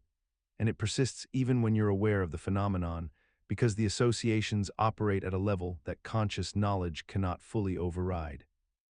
Consider the moment when you walk into a store and are immediately exposed to a carefully curated playlist, a specific ambient temperature, and strategically placed visual displays, yet you remain consciously unaware that each of these elements has been selected to influence your purchasing decisions before you have even made a single deliberate choice. This phenomenon, known as masked priming, represents a sophisticated form of influence where stimuli are presented in a manner so subtle, so seamlessly integrated into the environment, that your conscious mind never registers their presence as persuasive forces, even as your unconscious mind absorbs and responds to them with remarkable precision. The retail environment becomes a masterclass in this technique, where background music is scientifically chosen to slow your pace and encourage browsing, where color psychology is applied to product packaging to trigger specific emotional responses, and where the arrangement of items on shelves follows mathematical patterns designed to guide your eye toward higher profit items. The psychological mechanism underlying masked priming operates through what researchers call automaticity, a process by which your brain processes information and generates behavioral responses without requiring conscious attention or deliberation, meaning that your decisions emerge from mental operations happening entirely beneath the threshold of your awareness. When you are exposed to these masked stimuli repeatedly over time, your brain begins to form associations between the priming cues and certain behaviors or preferences, associations that feel organic and self-generated rather than implanted, because you have no memory of the initial exposure or influence. Imagine yourself standing in a crowded room filled with dozens of overlapping conversations, clinking glasses, background music, and ambient noise all competing for your attention simultaneously. Yet somehow you remain locked into the single voice of the person directly in front of you, filtering out everything else with remarkable precision until someone across the room mentions your name, and suddenly that distant voice cuts through all the noise and captures your awareness instantly. This is the cocktail party effect, a phenomenon so deeply embedded in human consciousness that we rarely pause to consider how extraordinary it actually is. Your auditory system is receiving hundreds of sound waves from multiple directions at once, a cacophony of competing frequencies and volumes, yet your brain possesses the ability to selectively amplify one particular voice while simultaneously suppressing all others, creating an invisible spotlight of attention that follows the speaker you have chosen to focus on. The mechanism behind this remarkable ability involves a combination of selective attention and predictive processing, where your brain continuously analyzes incoming auditory information and prioritizes signals based on relevance, familiarity, and emotional significance. Your neural architecture can distinguish between meaningful speech and background noise through pattern recognition,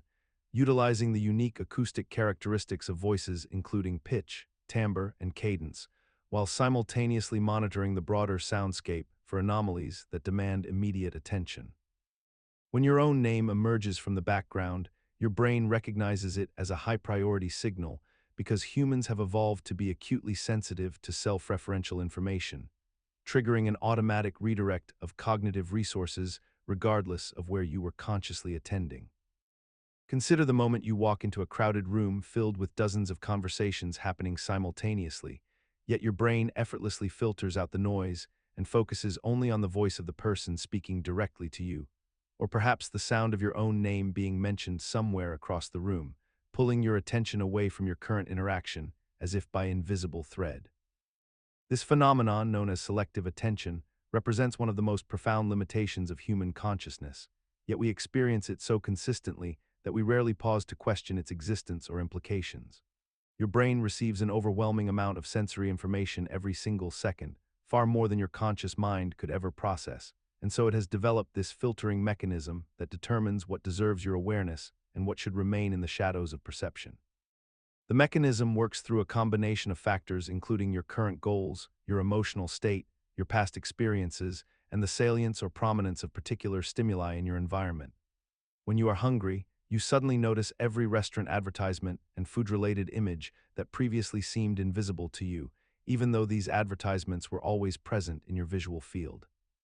When you purchase a specific car model, you begin seeing that same model everywhere on the street, convinced that suddenly everyone is driving it, when in reality your selective attention has simply been rewired to prioritize that particular stimulus.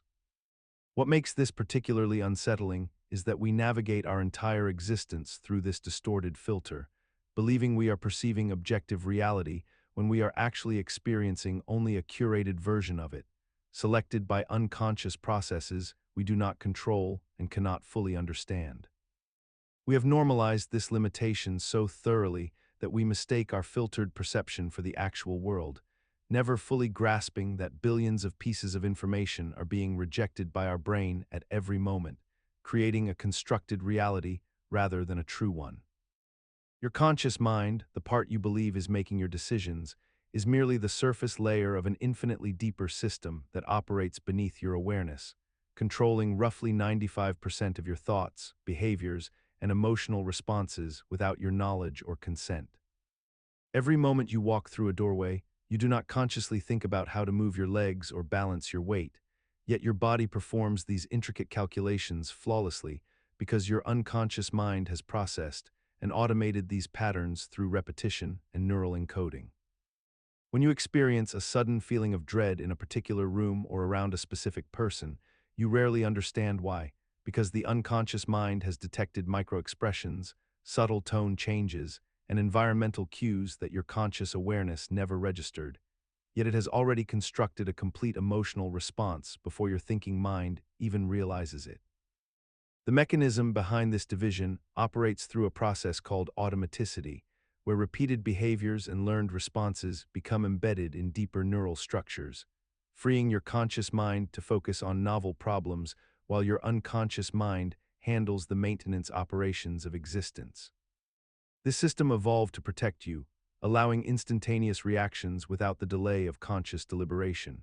Yet in modern life, this same mechanism becomes a liability because your unconscious mind cannot distinguish between genuine threats and manufactured stimuli designed to trigger the same ancient survival responses. What persists most troubling about this reality is that despite decades of neuroscientific research proving the unconscious mind's dominance over your behavior, people continue to operate under the illusion that they are rational actors making deliberate choices, never questioning why they consistently repeat the same patterns, maintain the same relationships, and pursue the same goals their unconscious programming established years ago. Deep within the architecture of modern psychology and popular understanding of the human mind lies the pervasive shadow of Sigmund Freud, a figure whose theories, despite being largely discredited by contemporary neuroscience and empirical research, continue to shape how we interpret our own behavior, our dreams, our relationships, and our innermost motivations in ways we often do not consciously recognize. The average person, when confronted with an unexpected behavior or a recurring pattern in their life, will almost automatically default to explanations rooted in Freudian concepts such as repression, projection, displacement, or the influence of childhood trauma, accepting these frameworks as legitimate scientific truths rather than historical artifacts of 20th century pseudoscience that have survived primarily through cultural osmosis and narrative appeal.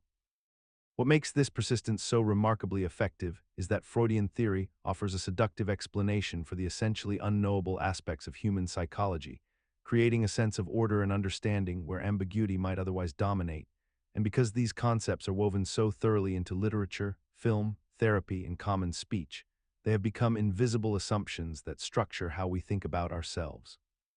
The mechanism operates through a combination of narrative coherence and emotional resonance. For Freudian ideas provide compelling stories about why we do what we do, stories that feel intuitively true because they acknowledge complexity and hidden motivations, even though the actual mechanisms proposed by Freud have been empirically undermined countless times by brain imaging, genetic research, and controlled psychological studies that reveal far more complicated and less symbolically neat patterns of human behavior. Every day, millions of people consume content designed to measure and influence their motivation levels, from fitness trackers that quantify daily steps to productivity apps that gamify work into achievement systems, creating what researchers call the motivation feedback loop.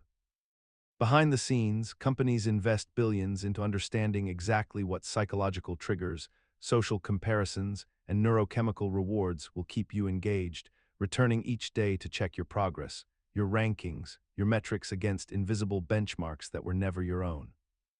The research itself is meticulous and science-backed, drawing from behavioral psychology, dopamine response studies, and carefully constructed experiments designed to reveal which images, which words, which timing patterns will most effectively activate your desire to perform, to achieve, to keep pushing forward without ever questioning whether the goals themselves matter.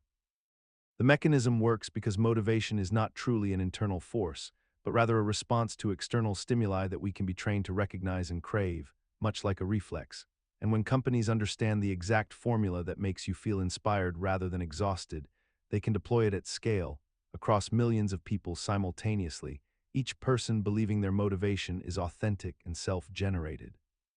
What persists so powerfully despite this exposure is the fundamental human need to believe that our drive comes from within, that our ambitions are personal. And so when we respond to carefully engineered motivational content, we interpret it not as manipulation, but as recognition of our own deeper truths, a validation that someone finally understands what we really want, when in fact what we want has been shaped and reshaped by the very research we never knew was being conducted on us.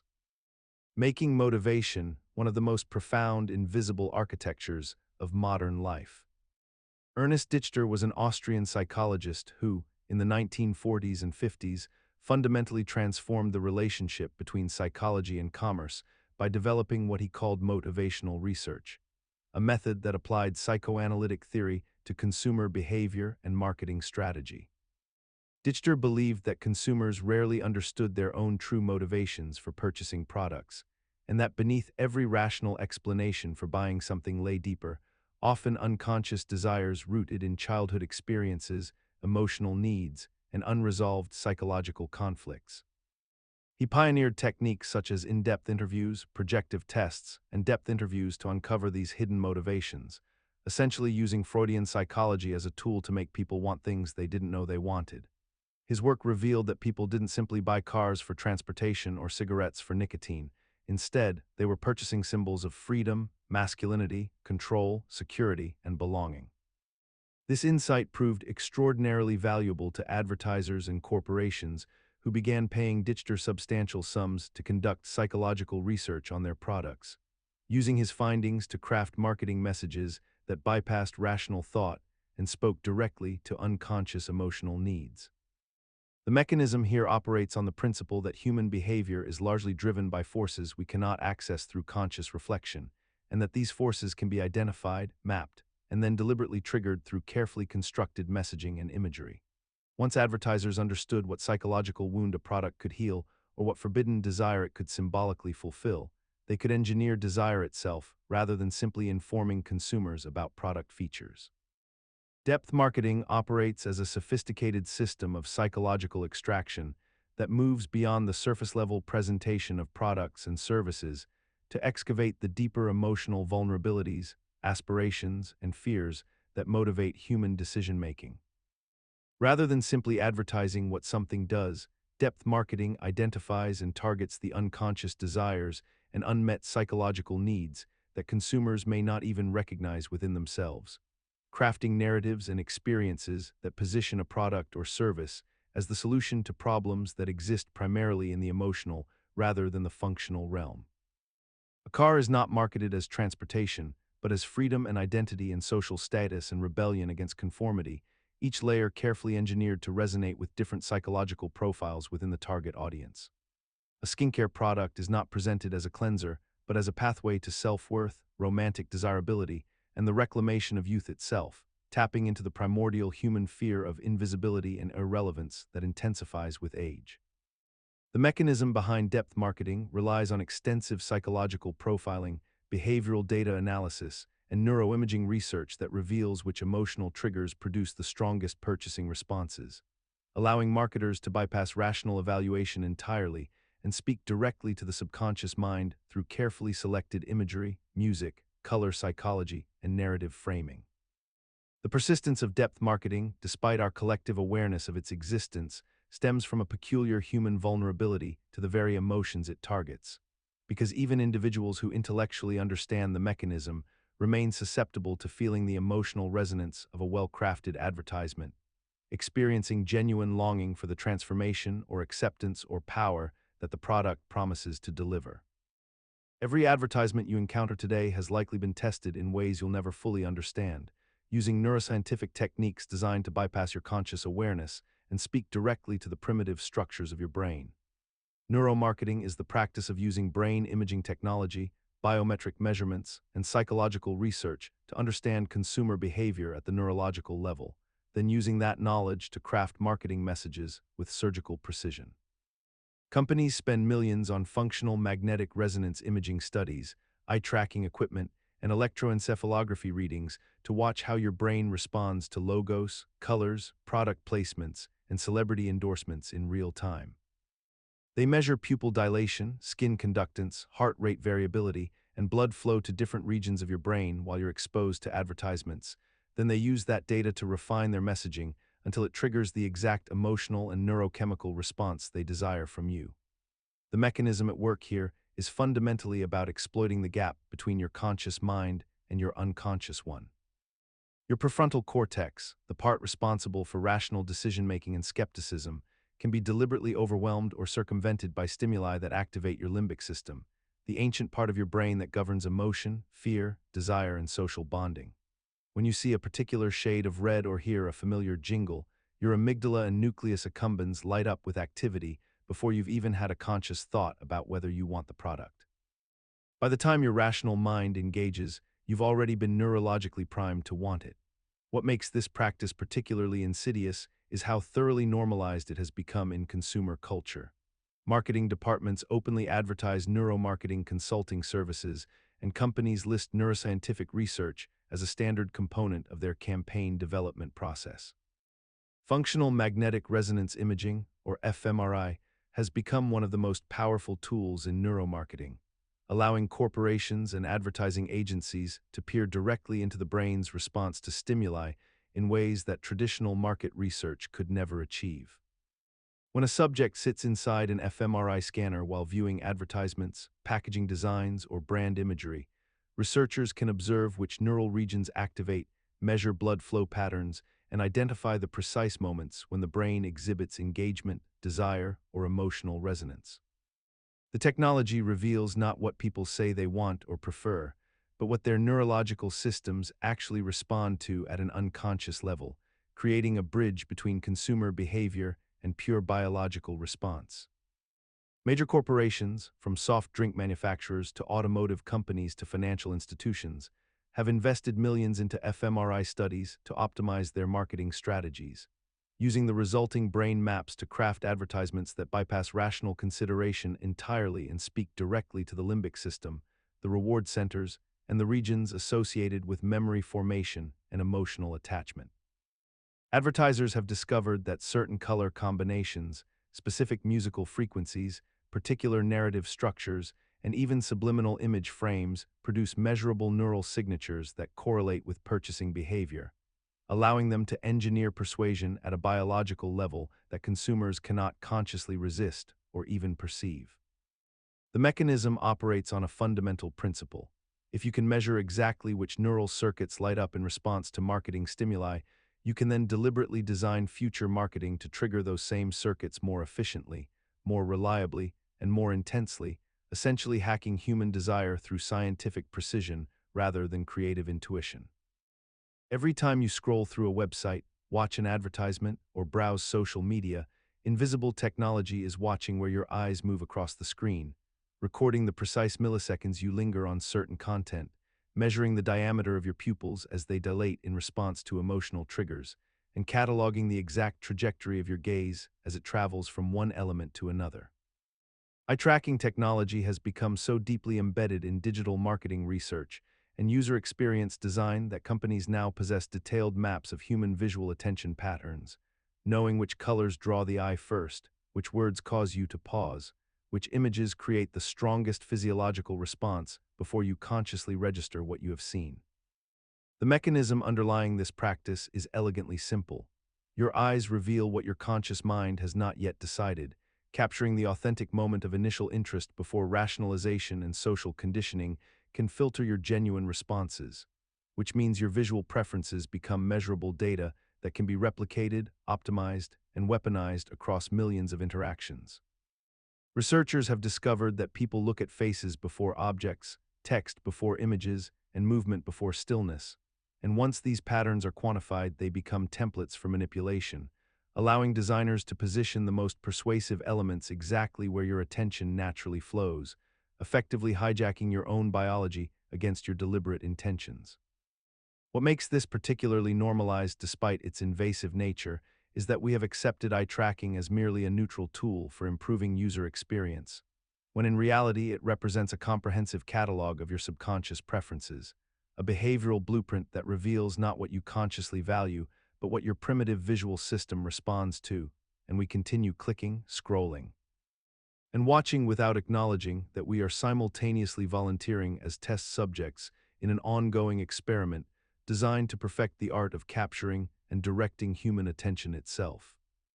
Every film you watch, every television show you stream, every social media post you scroll through contains embedded advertisements disguised as natural elements of the narrative or environment, a practice known as product placement that has become so seamlessly woven into entertainment that we often fail to notice it is occurring at all. When a character in a movie drinks from a branded coffee cup, or when a protagonist uses a specific smartphone model, or when a particular car brand features prominently in an action sequence, these are not accidents of set dressing, but carefully negotiated financial arrangements between corporations and production companies designed to expose you to brand messaging while your critical faculties are relaxed and engaged with the story rather than your rational defenses. The psychological mechanism underlying product placement operates on the principle of implicit memory and association learning, whereby repeated exposure to a brand within a context of positive emotion, excitement, or aspiration creates unconscious neural pathways that later influence purchasing decisions without requiring conscious awareness or deliberate reasoning on your part. Your brain constructs a subtle connection between the featured product and the feelings you experienced while watching the protagonist succeed, fall in love, escape danger, or achieve their goals, and this association becomes encoded as a preference that feels organic and self-generated rather than externally implanted. What makes product placement particularly effective compared to traditional advertising is precisely this invisibility, because when you know you are watching a commercial, your mind activates defensive mechanisms and skepticism. But when a brand appears as part of a fictional world you have suspended disbelief to enter, your psychological guards remain lowered and the messaging bypasses your critical evaluation systems entirely. Every single day, you are exposed to thousands of brand logos, product placements, and corporate visual identities that have been deliberately engineered to embed themselves into your subconscious mind without your explicit awareness or consent. These images appear in films and television shows where they are carefully positioned in scenes, on billboards that flash past your peripheral vision during your commute, on the clothing of athletes and celebrities you admire, and increasingly within social media content created by ordinary people who have been incentivized to feature products naturally within their daily lives. The brands themselves invest enormous resources into understanding exactly how long an image needs to appear on screen, at what angle it should be positioned, what colors will trigger the strongest emotional response, and which associations will create the deepest psychological imprint. Marketing researchers have determined that repeated exposure to a brand symbol, even when you do not consciously register seeing it, creates a sense of familiarity and trust that influences your purchasing decisions long after the exposure has occurred. This mechanism functions through a psychological principle called the mere exposure effect, wherein familiarity breeds preference, and your brain begins to associate the repeated symbol with safety, quality, and social acceptance simply because it feels familiar. The truly insidious aspect of subliminal branding is that it operates beneath the threshold of conscious detection, meaning you cannot consciously choose to filter it out or critically evaluate it, yet it still shapes your preferences and behaviors through pathways of influence that bypass your rational mind entirely. Every single day, you encounter hundreds of logos, each one designed with meticulous precision to embed itself into your unconscious mind through repetition and visual anchoring.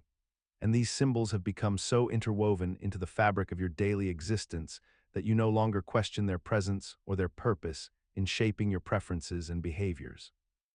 When you see the golden arches, the swoosh, the bitten apple, or the interlocking circles, your brain doesn't simply register a visual marker.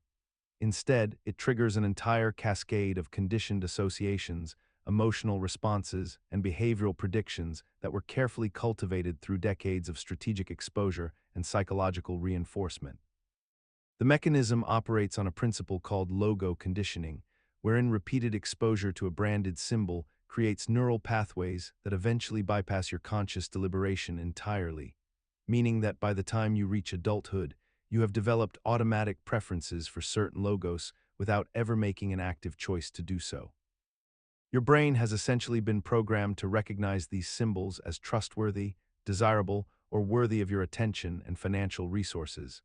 And this conditioning begins in childhood when you are most susceptible to environmental influences and least equipped to recognize manipulation.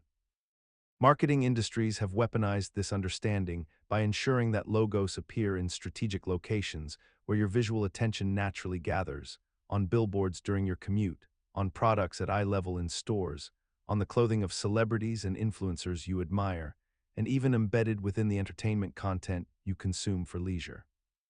What makes logo conditioning particularly insidious is that the logos themselves contain no inherent information about product quality, safety, or actual value. They are purely symbolic representations designed to trigger emotional and behavioral responses rather than to communicate factual content about what you are purchasing. Consider the evening routine that billions of humans follow without question. The dimming of lights, the closing of curtains, the ritualistic preparation of sleeping spaces, and the consistent pairing of these environmental cues with the expectation of unconsciousness that follows night after night, year after year.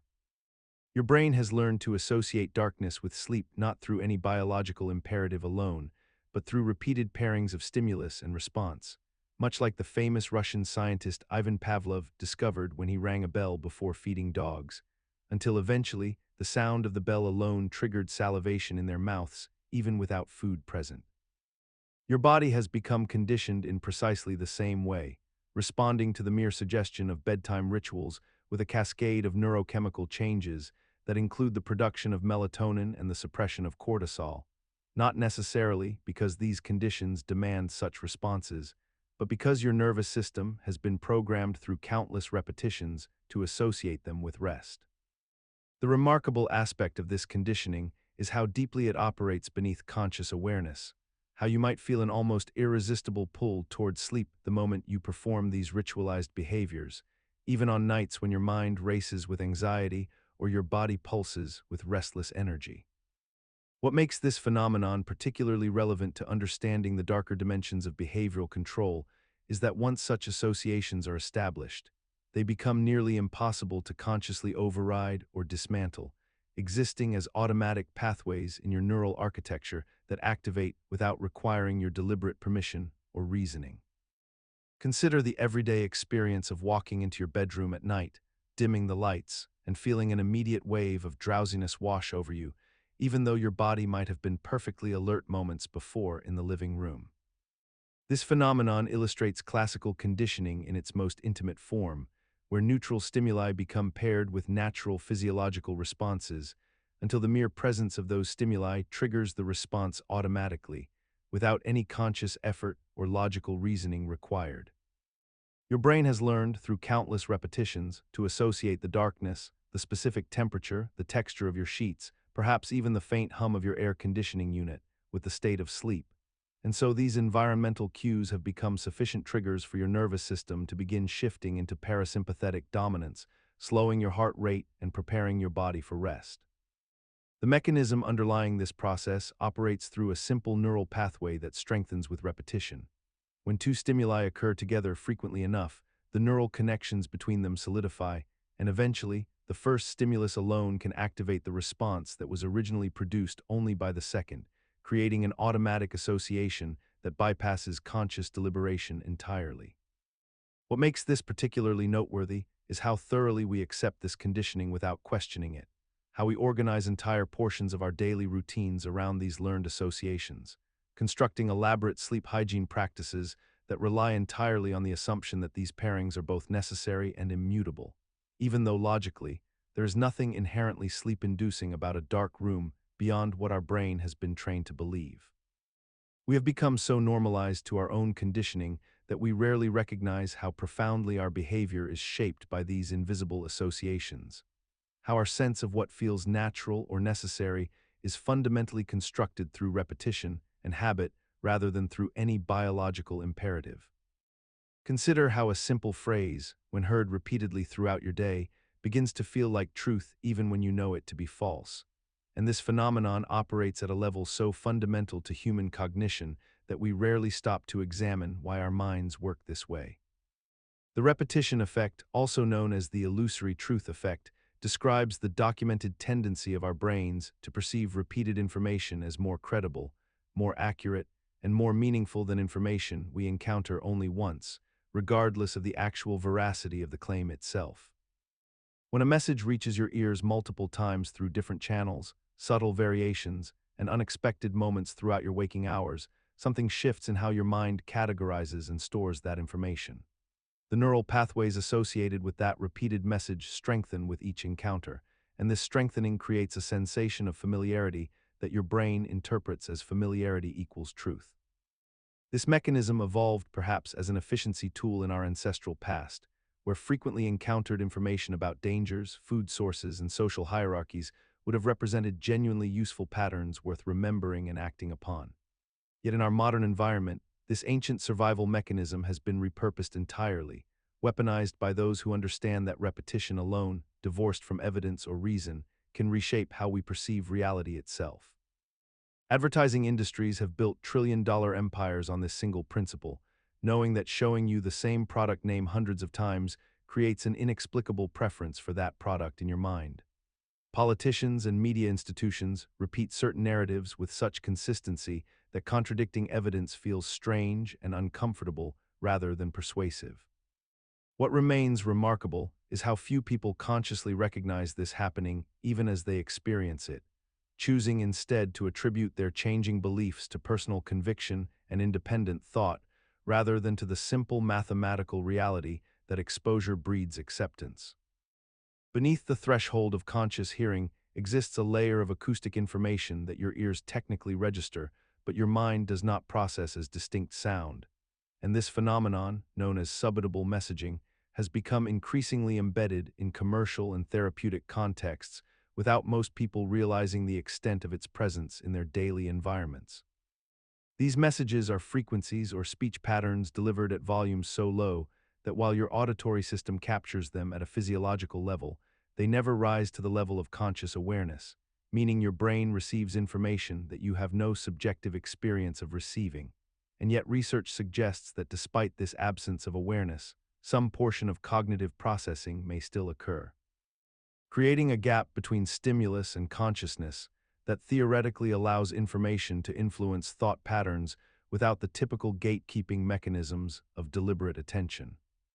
The mechanism underlying this phenomenon rests on the distinction between sensation and perception, where sensation is the raw neurological detection of stimuli and perception is the conscious interpretation of those stimuli.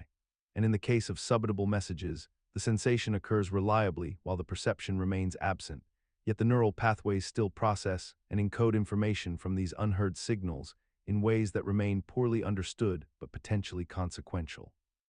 Sleep applications, meditation software, and background music in commercial spaces have increasingly incorporated subaudible affirmations and guided suggestions under the assumption that bypassing conscious critical evaluation might allow therapeutic or persuasive content to integrate more readily into the mind,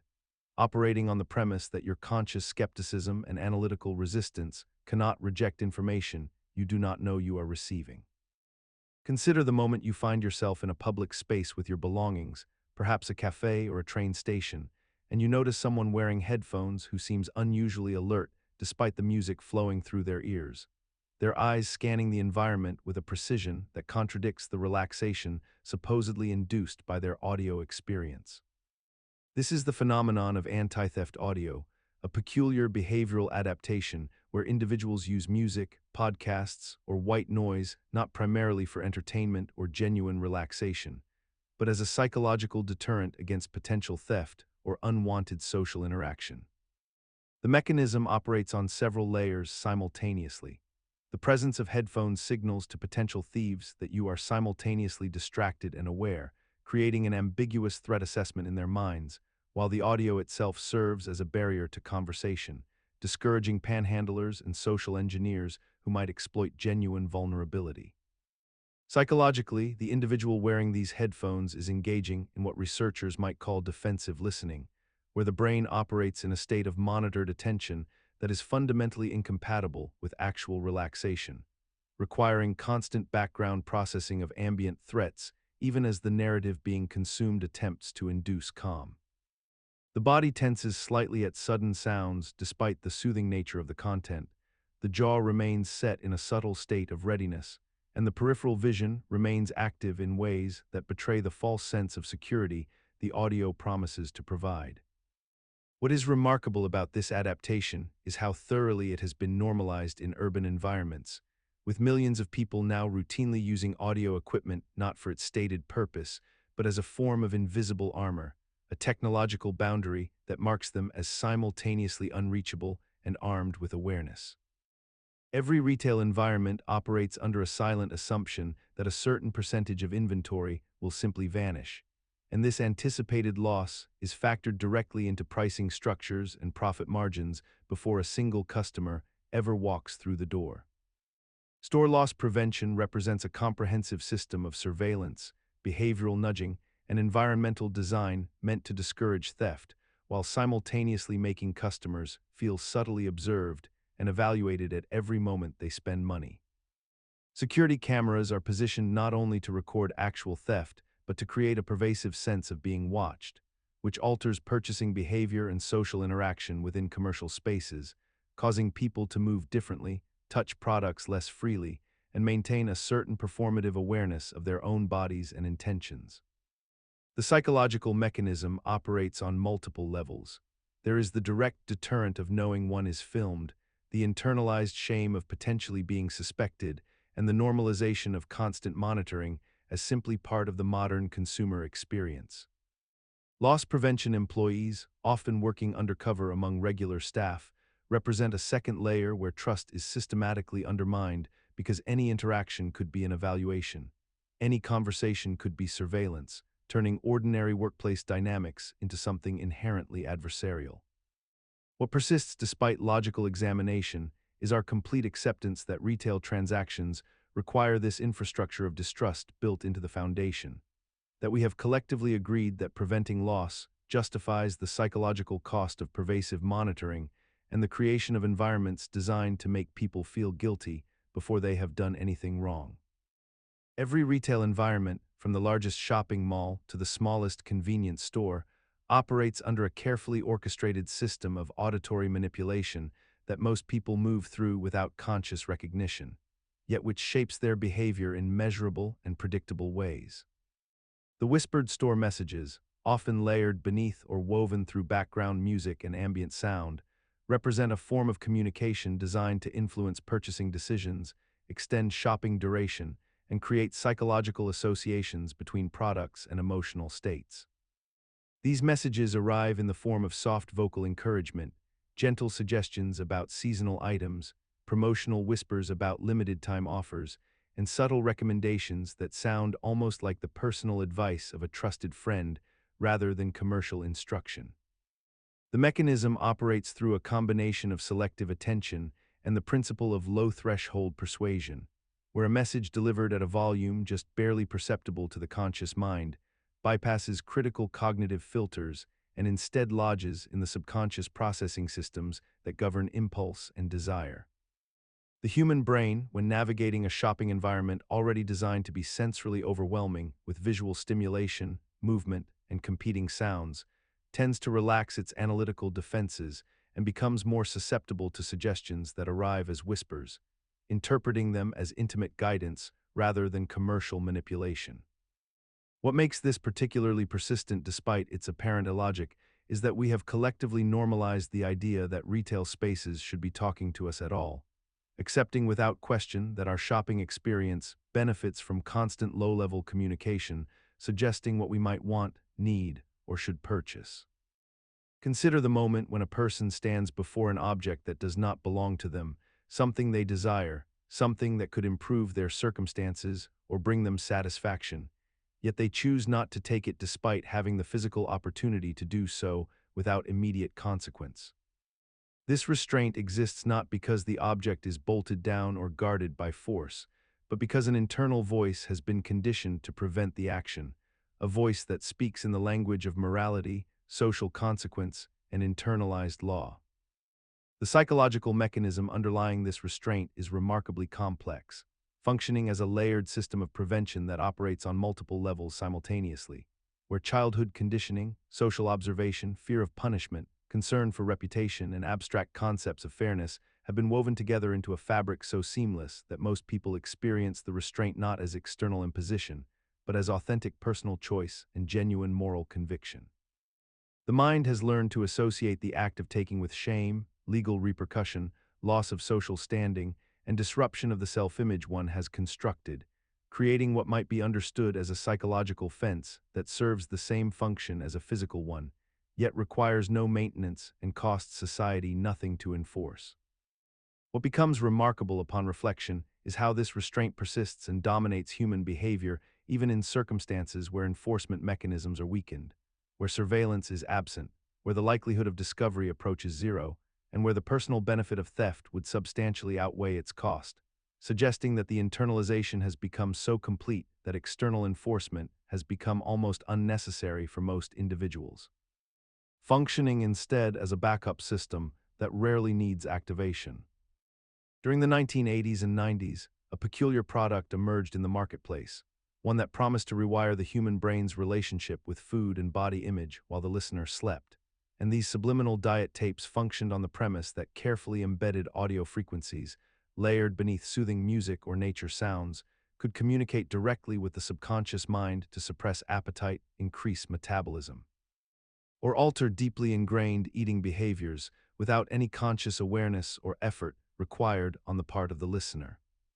The mechanism behind this approach relied on the theoretical notion that the conscious mind, which serves as our critical filter and evaluator of information, becomes dormant during sleep or deep relaxation, thereby allowing suggestions and programming to bypass our natural skepticism and lodge themselves directly into the subconscious, where they could theoretically reshape our automatic responses, preferences, and compulsions around food. Marketing materials for these products presented elaborate explanations of how subliminal frequencies operated at speeds too fast for conscious perception, claiming that repeated exposure would gradually reprogram one's neural pathways and metabolic processes without the willpower, discipline, or conscious engagement that traditional dieting required, making weight loss feel passive and inevitable rather than effortful and difficult. The psychological appeal of subliminal diet tapes resided in their promise of transformation without sacrifice, of behavioral change occurring invisibly and automatically, requiring nothing from the consumer except the simple act of inserting a cassette into a player before sleep. And this represented a profound cultural fantasy about how change could occur without the messy reality of conscious choice, deliberate action, or sustained commitment. Consider the peculiar phenomenon of stop-smoking cassette tapes and later digital audio files designed to be played during sleep, a widespread commercial practice that persists despite fundamental logical inconsistencies at its core. These recordings typically contain subliminal messages embedded beneath ambient sounds, nature recordings, or gentle music, messages played at volumes too low for conscious awareness, yet theoretically processed by the sleeping mind, promising to rewire deeply ingrained nicotine addiction through passive nocturnal exposure. The entire enterprise relies on the assumption that the unconscious mind remains vigilant and receptive during sleep, capable of absorbing and integrating complex behavioral instructions that the waking mind, with all its conscious processing power and deliberate intention, has struggled to implement despite years of failed attempts and genuine motivation to quit. The smoker, often at their most vulnerable moment of desperation after multiple relapse cycles, discovers these recordings and experiences a curious sense of relief, the feeling that perhaps they have finally discovered the solution that bypasses the exhausting struggle of willpower and withdrawal symptoms. What makes this phenomenon particularly remarkable is how extensively these products have been marketed and consumed across decades, generating significant revenue despite the complete absence of reproducible scientific evidence demonstrating that subliminal messaging during sleep produces any measurable effect on behavior whatsoever. The psychological mechanism underlying the persistence of this practice involves the desperate human tendency to seek external solutions to internal problems, to believe that passive consumption of a product can accomplish what active engagement with one's own mind cannot, combined with the placebo effect, which is genuinely powerful enough to produce real behavioral changes in susceptible individuals simply through the act of believing they are receiving treatment. Consider the person who purchases confident subliminals, those audio files designed to bypass conscious awareness and implant suggestions of self-assurance directly into the subconscious mind while they sleep, often repeating affirmations such as "you are confident, people respect you," or "you naturally command attention in every room." The buyer typically arrives at this purchase after experiencing genuine social anxiety or professional setbacks, having exhausted more conventional routes like therapy or self-help books, and now seeking what feels like a technological shortcut to an internal transformation. They play these recordings nightly, believing that while their rational mind rests, the suggestions will somehow rewire their neural pathways and emotional responses, fundamentally altering how they perceive themselves and how others perceive them in return. The psychological mechanism underlying this behavior reveals something deeper about how we process failure and desire for change, rooted in the human tendency to seek external solutions for internal conflicts that we sense require internal resolution. When we experience repeated social rejection or professional humiliation, we develop what researchers call a confidence deficit, a gap between our actual capabilities and our belief in those capabilities. And rather than engage in the difficult, gradual work of building genuine confidence through actual accomplishment and realistic self-assessment, we reach for the promise of passive transformation. The notion that we can simply absorb confidence the way we absorb ambient music or background information while sleeping. Every night, millions of people fall asleep listening to recordings that whisper the same phrases into the darkness. You are abundant, money flows to you easily, you deserve wealth, prosperity is your birthright, the universe provides for you without resistance. These affirmations are designed to bypass the conscious mind's skepticism and plant seeds of belief directly into the subconscious while the brain enters its most suggestible state. The theory being that if you repeat these statements enough times in a relaxed state, your mind will eventually reorganize your beliefs about money and your worthiness to receive it, and consequently your behavior and decisions will shift to align with this new internal narrative. The mechanism relies on the neuroplasticity of the brain, the idea that repeated exposure to certain concepts can strengthen neural pathways and gradually reshape thought patterns, which is partially true, but becomes distorted when applied to wealth affirmations because the gap between mental belief and material reality is far wider than most people acknowledge. The real psychological mechanism at work is something more subtle.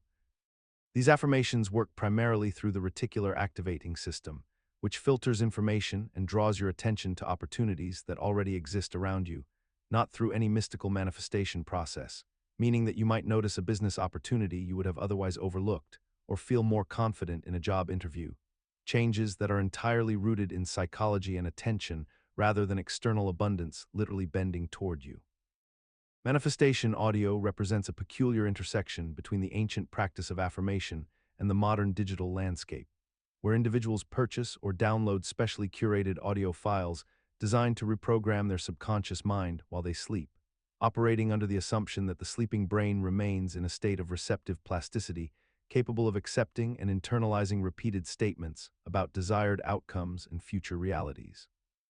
These audio tracks typically feature soothing background music, binaural beats, or nature sounds layered beneath a voice speaking affirmations about wealth, romantic success, health, or personal transformation, with the implicit promise that consistent exposure during sleep will somehow bypass the critical thinking faculties of the conscious mind and directly implant beliefs into the unconscious architecture of thought. The psychological mechanism at work here involves a misunderstanding of how sleep functions and how memory consolidation actually operates, as research suggests that while the sleeping brain does process information, it does not passively absorb and accept new belief systems through mere exposure. Yet the persistence of manifestation audio remains remarkably strong because it appeals to a fundamental human desire for control over circumstance and the deeply comforting notion that effort, even passive effort undertaken while unconscious, might bend reality toward our preferences. We have normalized this curious blend of magical thinking and pseudoscientific language by couching it in terms borrowed from neuroscience and psychology, using phrases like subconscious programming, neural pathways, and frequency alignment, thereby lending an air of legitimacy to a process that fundamentally relies on faith rather than mechanism. And we continue to consume these products despite mounting skepticism, because they offer something more valuable than sleep itself. They offer hope, the sensation of taking action toward dreams, and the comforting illusion that we are doing something productive even in our most vulnerable and unconscious hours. The phenomenon of ASMR overlap occurs when the sensory triggers designed to induce relaxation and sleep begin to blur indistinguishably with the very mechanisms of subliminal suggestion and psychological conditioning that underlie the sleep content itself, creating a layered experience where the listener can no longer determine whether they are being soothed or subtly manipulated, or perhaps both simultaneously without awareness. When you listen to these sleep narratives accompanied by whispering voices, gentle tapping sounds, soft breathing patterns, and ambient background noise, your brain receives dual signals that operate on different frequencies. One signal tells your conscious mind that you are being cared for and relaxed, while another signal works beneath the threshold of awareness to plant ideas, reshape thought patterns, and establish new neural associations. The ASMR elements serve as the vehicle through which the subliminal content travels more effectively, because the relaxation state lowers your critical thinking and natural resistance to suggestion, making you more receptive to whatever messaging is embedded within the soothing framework. What makes this overlap particularly insidious is that ASMR has become so culturally normalized and celebrated as a wellness tool that no one questions whether its mechanisms might also be weaponized for deeper influence. And the very thing we trust to help us sleep becomes the tool through which our minds are most vulnerable to reprogramming. We have accepted the notion that if something feels good and produces the desired sleep outcome, then its purpose must be benign, yet we ignore the possibility that the pleasant sensation and the subliminal influence work together as a unified system, each enhancing the other's effectiveness. Isochronic tones are precisely spaced auditory pulses that occur at regular intervals, typically ranging from 1 to 200 pulses per second, designed to synchronize brainwave activity with their frequency through a process known as frequency-following response, wherein the brain theoretically entrains itself to match the external stimulus being presented through headphones or speakers during sleep onset. The mechanism relies on the assumption that human brainwaves are malleable and responsive to external auditory cues, such that playing a series of evenly spaced clicking or beeping sounds at a specific rhythm will cause your neural oscillations to naturally align with that rhythm, thereby inducing states of relaxation, deep sleep, or heightened focus depending on the frequency being used. This concept has become embedded in sleep technology, meditation applications, and commercial sleep aids that promise to bypass the traditional process of falling asleep naturally, by essentially forcing your brain into compliance through repetitive sonic stimulation that your conscious mind may not even register as distinct tones, but rather as an almost subliminal frequency operating beneath full awareness. The persistence of isochronic tone use in sleep culture is remarkable because scientific evidence supporting their efficacy remains inconclusive and contested, with many peer-reviewed studies showing minimal or placebo-level effects. Yet millions of people continue to integrate them into their nightly routines, trusting that these pulses are actively reorganizing their neural architecture even while they sleep. Deep within the wellness industry exists a pervasive belief that certain sound frequencies, particularly those associated with ancient solfeggio scales like 174 Hz, 285 Hz, 396 Hz, and others in this numerical family, possess inherent healing properties capable of restructuring human consciousness, repairing cellular damage, and facilitating profound psychological transformation during sleep and meditation. These frequencies are marketed through countless sleep applications, meditation platforms, and YouTube channels with millions of subscribers, each claiming that listening to these specific tones will unlock dormant spiritual abilities, heal trauma, balance chakras, repair DNA, and induce states of deep relaxation and neurological reset that conventional medicine cannot achieve. The narrative surrounding solfeggio frequencies suggests that ancient civilizations and religious institutions possessed secret knowledge about sound frequencies that was systematically suppressed by modern science, and that by exposure to these particular vibrations during sleep, the subconscious mind will absorb their beneficial effects without conscious awareness or resistance. The psychological mechanism underlying this belief operates through several interconnected layers. The human brain's natural tendency to find patterns and meaning in ambient sounds, the placebo response, which creates genuine measurable physiological changes through expectation alone, the appeal of ancient wisdom narratives that position lost knowledge as more authentic than contemporary understanding, and the fundamental human desire to believe that healing can occur passively during sleep without effort or lifestyle modification. The belief that sound frequencies, particularly 432 Hz, possess inherent healing properties and can induce deeper sleep or spiritual transformation has become embedded within wellness culture, meditation communities, and sleep-focused content platforms despite lacking scientific substantiation or measurable physiological basis. Proponents of this frequency claim that 432 Hz aligns with natural universal harmonics, that it resonates with Earth's vibrational frequency, and that exposure to music tuned to this frequency rather than the standard 440 Hz can reduce anxiety, lower heart rate, and facilitate entry into restorative sleep states. The narrative often includes claims that 432 Hz represents a more natural, ancient tuning system that somehow became suppressed by modern musical standards, creating an appealing underdog story where choosing this frequency becomes an act of rejecting artificial systems and reconnecting with cosmic truth. The psychological mechanism underlying this persistence involves several reinforcing factors. The human brain's susceptibility to frequency perception through the placebo effect, where expectation of benefit creates measurable psychological and even minor physiological shifts. The appeal of specific numerical claims that sound scientific without requiring actual scientific verification, and the way audio content creators can monetize sleep and meditation recordings by marketing them as 432 Hz tuned regardless of actual frequency specifications. The auditory perception of frequency difference between 432 and 440 Hz is imperceptible to most human listeners.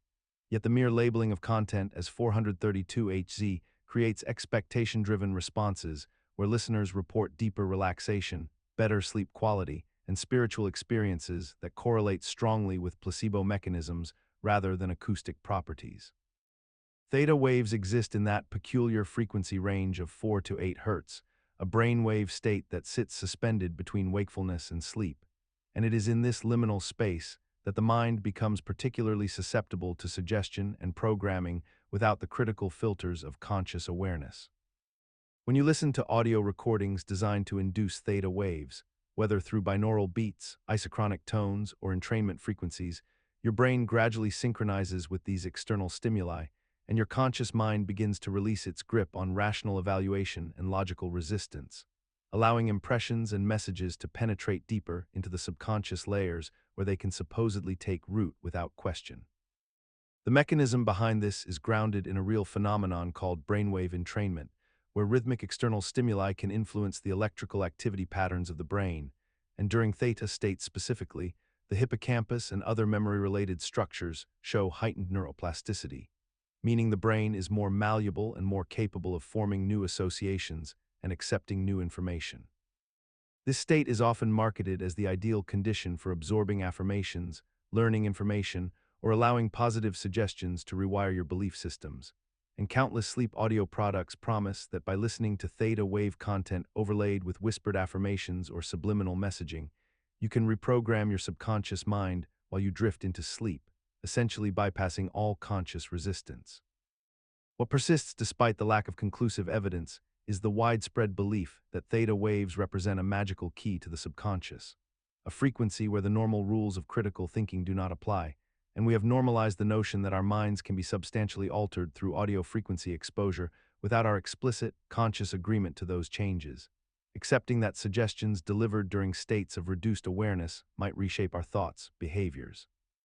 and desires in meaningful ways. Delta Sleep Audio represents a sophisticated technological approach to inducing the deepest stages of human sleep through the use of binaural beats and frequency-based sound stimulation, where audio tracks are engineered to produce frequencies in the delta wave range, typically between 0.5 and 4 Hz, which correspond to the brain's natural electrical activity during stages 3 and 4 of the sleep cycle, when the body undergoes its most profound physical restoration and memory consolidation occurs. The mechanism behind this approach operates on the principle of frequency following response, a phenomenon where the brain's electrical activity naturally synchronizes with external rhythmic stimuli, meaning that when a person listens to delta frequency audio through headphones or speakers, their brainwave patterns theoretically begin to mimic these lower frequencies, gradually shifting their neurological state from wakefulness or lighter sleep stages toward the deepest delta sleep phase, where human growth hormone is released, immune system repair accelerates, and the conscious mind effectively disconnects from external awareness. Delta sleep audio has become normalized across sleep technology markets, despite the fact that the scientific evidence supporting its efficacy remains contested and inconsistent, with many peer-reviewed studies showing only modest effects or placebo-level results. Yet millions of people actively purchase and rely upon these audio tracks each night, downloading them from meditation apps, sleep platforms, and wellness websites with the assumption that what is so widely marketed and consumed must therefore be effective and safe for regular use. White noise masking exists as one of the most pervasive yet invisible mechanisms through which we attempt to control our auditory environment while sleeping, creating a paradoxical situation where we must introduce sound in order to eliminate the psychological experience of silence and distraction. When a person lies in bed at night, their mind becomes acutely sensitive to every acoustic fluctuation in their surroundings, from distant traffic to a partner's breathing to the creaking of floorboards, and rather than addressing the root anxiety that makes these sounds intrusive, they introduce a constant auditory blanket that effectively drowns out all other stimuli while simultaneously occupying the precise frequency range where their brain would otherwise process these disturbances. The mechanism at work here is fundamentally one of sensory substitution and cognitive distraction, wherein the brain becomes so occupied with processing the uniform, predictable pattern of white noise that it lacks the available attention to notice or emotionally react to the variable, unpredictable sounds that would otherwise trigger alertness and wakefulness. This represents a kind of voluntary sensory imprisonment where the sleeper chooses consistent monotony over the possibility of genuine silence, trading one form of environmental control for another while never actually addressing why their nervous system requires this artificial mediation in the first place. What makes this practice particularly persistent despite its questionable logic is that it genuinely appears to work in the short term, creating a sense of control and predictability that allows the anxious mind to relax. Yet this very success ensures that people become increasingly dependent on the white noise to sleep, rendering their natural sleep mechanisms progressively less functional without this artificial scaffold. Pink noise exists as a frequency spectrum that sits precisely between the extremes of white noise and brown noise, a carefully balanced acoustic middle ground that our ears perceive as fundamentally different from the randomness we encounter in nature. Yet we have collectively agreed to use it as a tool for inducing sleep, without questioning why this particular mathematical construct holds such power over our consciousness. When you listen to pink noise, you are not hearing anything that naturally occurs in the world around you. Instead, you're experiencing a deliberately engineered sound that reduces in intensity as frequencies increase, creating what acousticians describe as a 1/f pattern, a ratio so mathematically precise that it mirrors certain patterns found in heartbeats, rainfall, and ocean waves, which may explain why our brains recognize it as safe and familiar despite its artificial origin. The mechanism behind pink noise's effectiveness operates on the principle that our auditory system becomes fatigued by unpredictable variations, and when presented with a sound that is random enough to mask environmental disturbances yet structured enough to be predictable,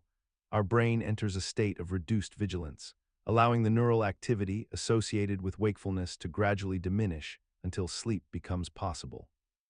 What is particularly striking about our acceptance of pink noise as a sleep aid is that we have normalized the use of technology-generated sounds to achieve what our ancestors accomplished through the simple presence of natural environmental noise.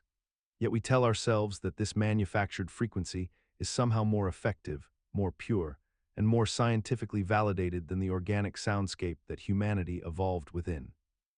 creating a paradox where we reject nature in favor of a mathematical approximation of it, And we do this not because we lack access to genuine natural sounds, but because we have become convinced that the engineered version is superior, demonstrating how thoroughly our trust in technological solutions has displaced our intuition about what our bodies actually require for rest.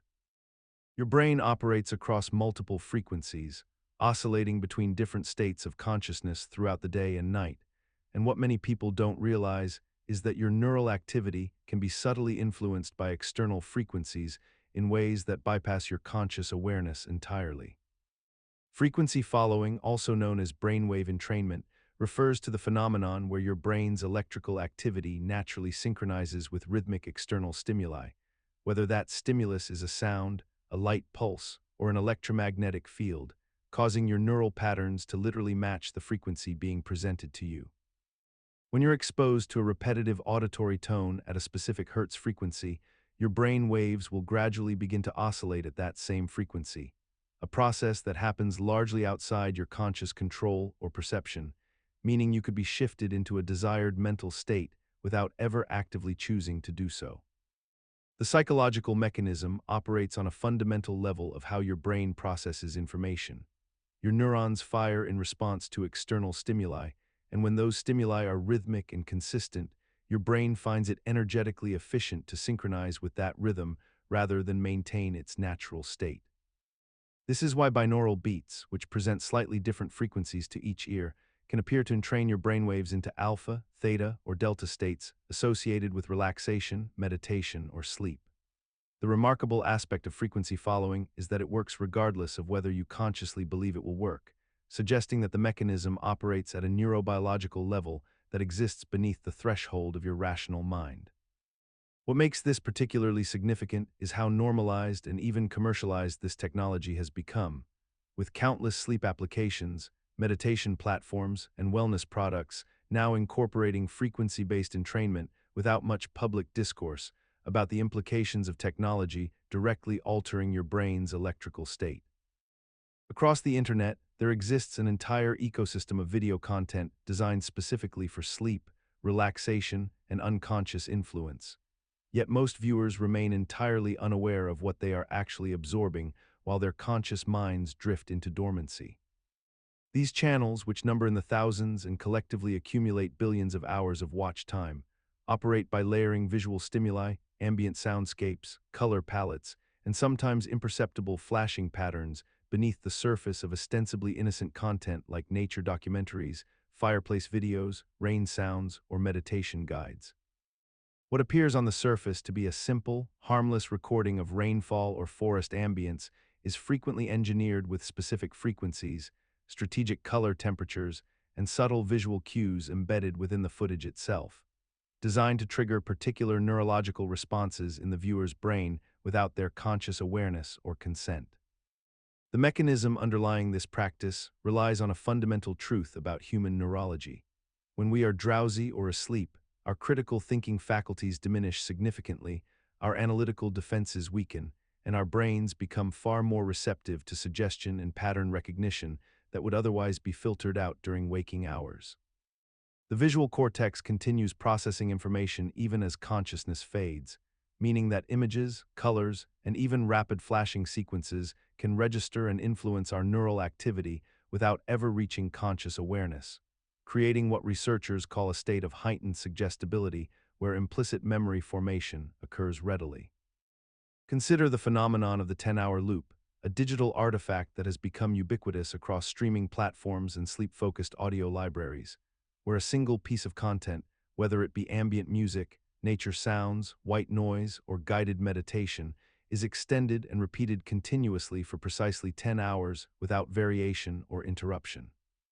The appeal seems straightforward on the surface. A person selects their preferred soundscape, presses play, and allows the audio to envelope their consciousness throughout an entire night of sleep, theoretically requiring no interaction, no conscious decision-making, and no need to restart or adjust the content midway through rest.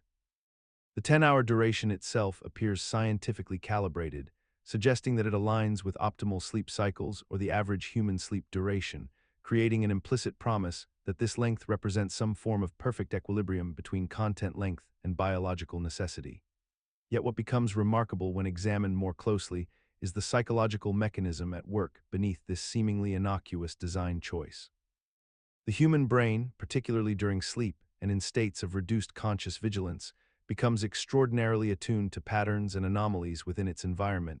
and the 10-hour loop operates as a form of temporal invisibility, a length long enough that most people will not consciously register the moment the loop restarts, not consciously notice the exact point where the content begins again, creating an almost seamless perpetuation of the same audio material cycling endlessly through the night. What has emerged is a subtle form of cognitive acceptance, wherein we have normalized the idea of listening to the identical sequence of sounds, the same exact minutes of audio repeating dozens of times while we sleep, an arrangement that would seem profoundly unusual if applied to any other context of human experience. There exists a peculiar category of content designed specifically to guide your consciousness towards sleep. Videos that combine soothing visuals with carefully engineered audio patterns, guided meditations, binaural beats, and whispered affirmations that play while you drift into unconsciousness, creating a direct pipeline of influence into your mind during its most vulnerable state when your critical faculties are deliberately being shut down. These sleep programming videos have become ubiquitous across streaming platforms and meditation applications, presenting themselves as wellness tools while operating on a fundamental principle that has always been true. A sleeping mind is a permeable mind, one that is actively receiving information without the protective filter of rational analysis. The mechanism operating here relies on the neuroscience of the theta brainwave state, which occurs naturally as you fall asleep, a state where your subconscious becomes remarkably receptive to suggestion, repetition, and emotional language, meaning that whatever narrative, belief, or behavioral instruction is embedded within these videos has a direct pathway to influence how you think and feel, all while your conscious mind sleeps soundly and cannot mount any defense or disagreement. What makes this particularly effective is the paradox that the more you use these videos, the more dependent your sleep architecture becomes on external guidance, gradually eroding your natural ability to fall asleep independently, thereby creating a self-perpetuating cycle where you must continue consuming the product to achieve the basic biological function of rest. In many modern contexts, individuals are exposed to subliminal messaging without their explicit consent or awareness, embedded within advertisements, entertainment media, workplace environments, and digital platforms that have become inescapable parts of daily existence. These forced subliminals operate through visual flashes lasting mere fractions of a second, audio frequencies pitched below the threshold of conscious perception, or carefully constructed narratives designed to bypass rational thought and appeal directly to emotional and behavioral triggers, all presented within spaces where opting out is virtually impossible without completely withdrawing from society. The mechanism underlying forced subliminals relies on a fundamental characteristic of human psychology. The brain processes vastly more information than conscious awareness can handle, and therefore much of what we perceive is automatically filtered, categorized, and stored without our deliberate attention or permission. This means that even when our conscious mind is focused elsewhere, another layer of our cognitive apparatus is still absorbing and responding to stimuli around us, creating pathways of association, preference, and behavior that we experience as organic choices when they are actually the result of repetitive exposure to messaging we never knowingly consented to receive. What makes this phenomenon particularly persistent in contemporary society is that forced subliminals have become so deeply integrated into the commercial and social infrastructure that challenging them requires questioning the legitimacy of systems we have already normalized, and most people lack either the awareness to recognize when they are being targeted or the practical ability to escape exposure without sacrificing participation in modern life, leaving us in a state where our thoughts and preferences are continuously shaped by forces we can neither see clearly nor fully resist. Consider the phenomenon of booster audio, a subtle yet pervasive technique embedded within the subliminal content industry where artificially amplified frequencies, compression ratios, and dynamic range manipulation are applied to audio tracks designed to penetrate deeper into the listener's conscious and unconscious awareness during moments of vulnerability such as sleep or meditation. These boosted frequencies often target specific brainwave states by using strategically layered sound waves that sit just below the threshold of conscious perception, creating an audio profile that demands neurological attention without the listener's explicit awareness or consent. The mechanism functions through a principle known as psychoacoustic forcing, wherein the human auditory system becomes naturally drawn to anomalies in sound frequency distribution, meaning that when an audio track contains deliberately enhanced or exaggerated elements, whether subliminal affirmations at unusual decibel levels, binaural beats with intensified carrier waves, or background noise that has been compression processed beyond natural parameters. The brain allocates cognitive resources toward processing these irregularities even during sleep stages when the critical filter of consciousness has been largely disabled. What makes booster audio particularly effective lies in the paradox that the more unnatural or engineered the sound becomes, the more the brain's pattern recognition systems fixate upon it, treating the anomaly as potentially important information that demands integration into memory and neural pathways. Throughout the internet landscape, results forums have become digital gathering spaces where individuals congregate to share their experiences, testimonies, and alleged transformations from using various products, services, programs, or subliminal content. And these forums function as carefully curated echo chambers that reinforce existing beliefs while simultaneously creating an illusion of empirical validation through sheer volume of anecdotal accounts. When someone visits a results forum dedicated to a particular subliminal program or self-improvement method, they are immediately surrounded by narratives of success, photographs of alleged before and after transformations, testimonies describing miraculous changes in appearance or capability, and countless posts from users who claim to have experienced profound shifts in their lives. All of which creates a psychological environment where the absence of results feels increasingly anomalous, and where skepticism becomes socially undesirable within the community structure. The mechanism underlying this phenomenon operates through several interconnected layers of human psychology, beginning with confirmation bias, wherein individuals who have invested time, money, or emotional energy into a method become deeply motivated to interpret ambiguous evidence as supporting their initial choice, and proceeding through social proof, wherein the sheer presence of other testimonies creates a compelling sense that the results must be legitimate simply because so many people claim to have experienced them, while simultaneously the forums function as spaces where negative experiences or complete lack of results are either discouraged through social pressure, deleted by moderators, or never posted in the first place because users who see no improvement naturally disengage from the community rather than spend time documenting their failure. Consider the patient who enters a clinic with chronic pain, tension headaches, or insomnia and receives a prescription from a trusted physician. The doctor hands them a small pill and explains with complete confidence that this medication will provide relief, describing in precise medical terminology how it works within the body's neurological systems. The patient takes the pill with full expectation of improvement, and within hours or days, they report measurable symptom reduction.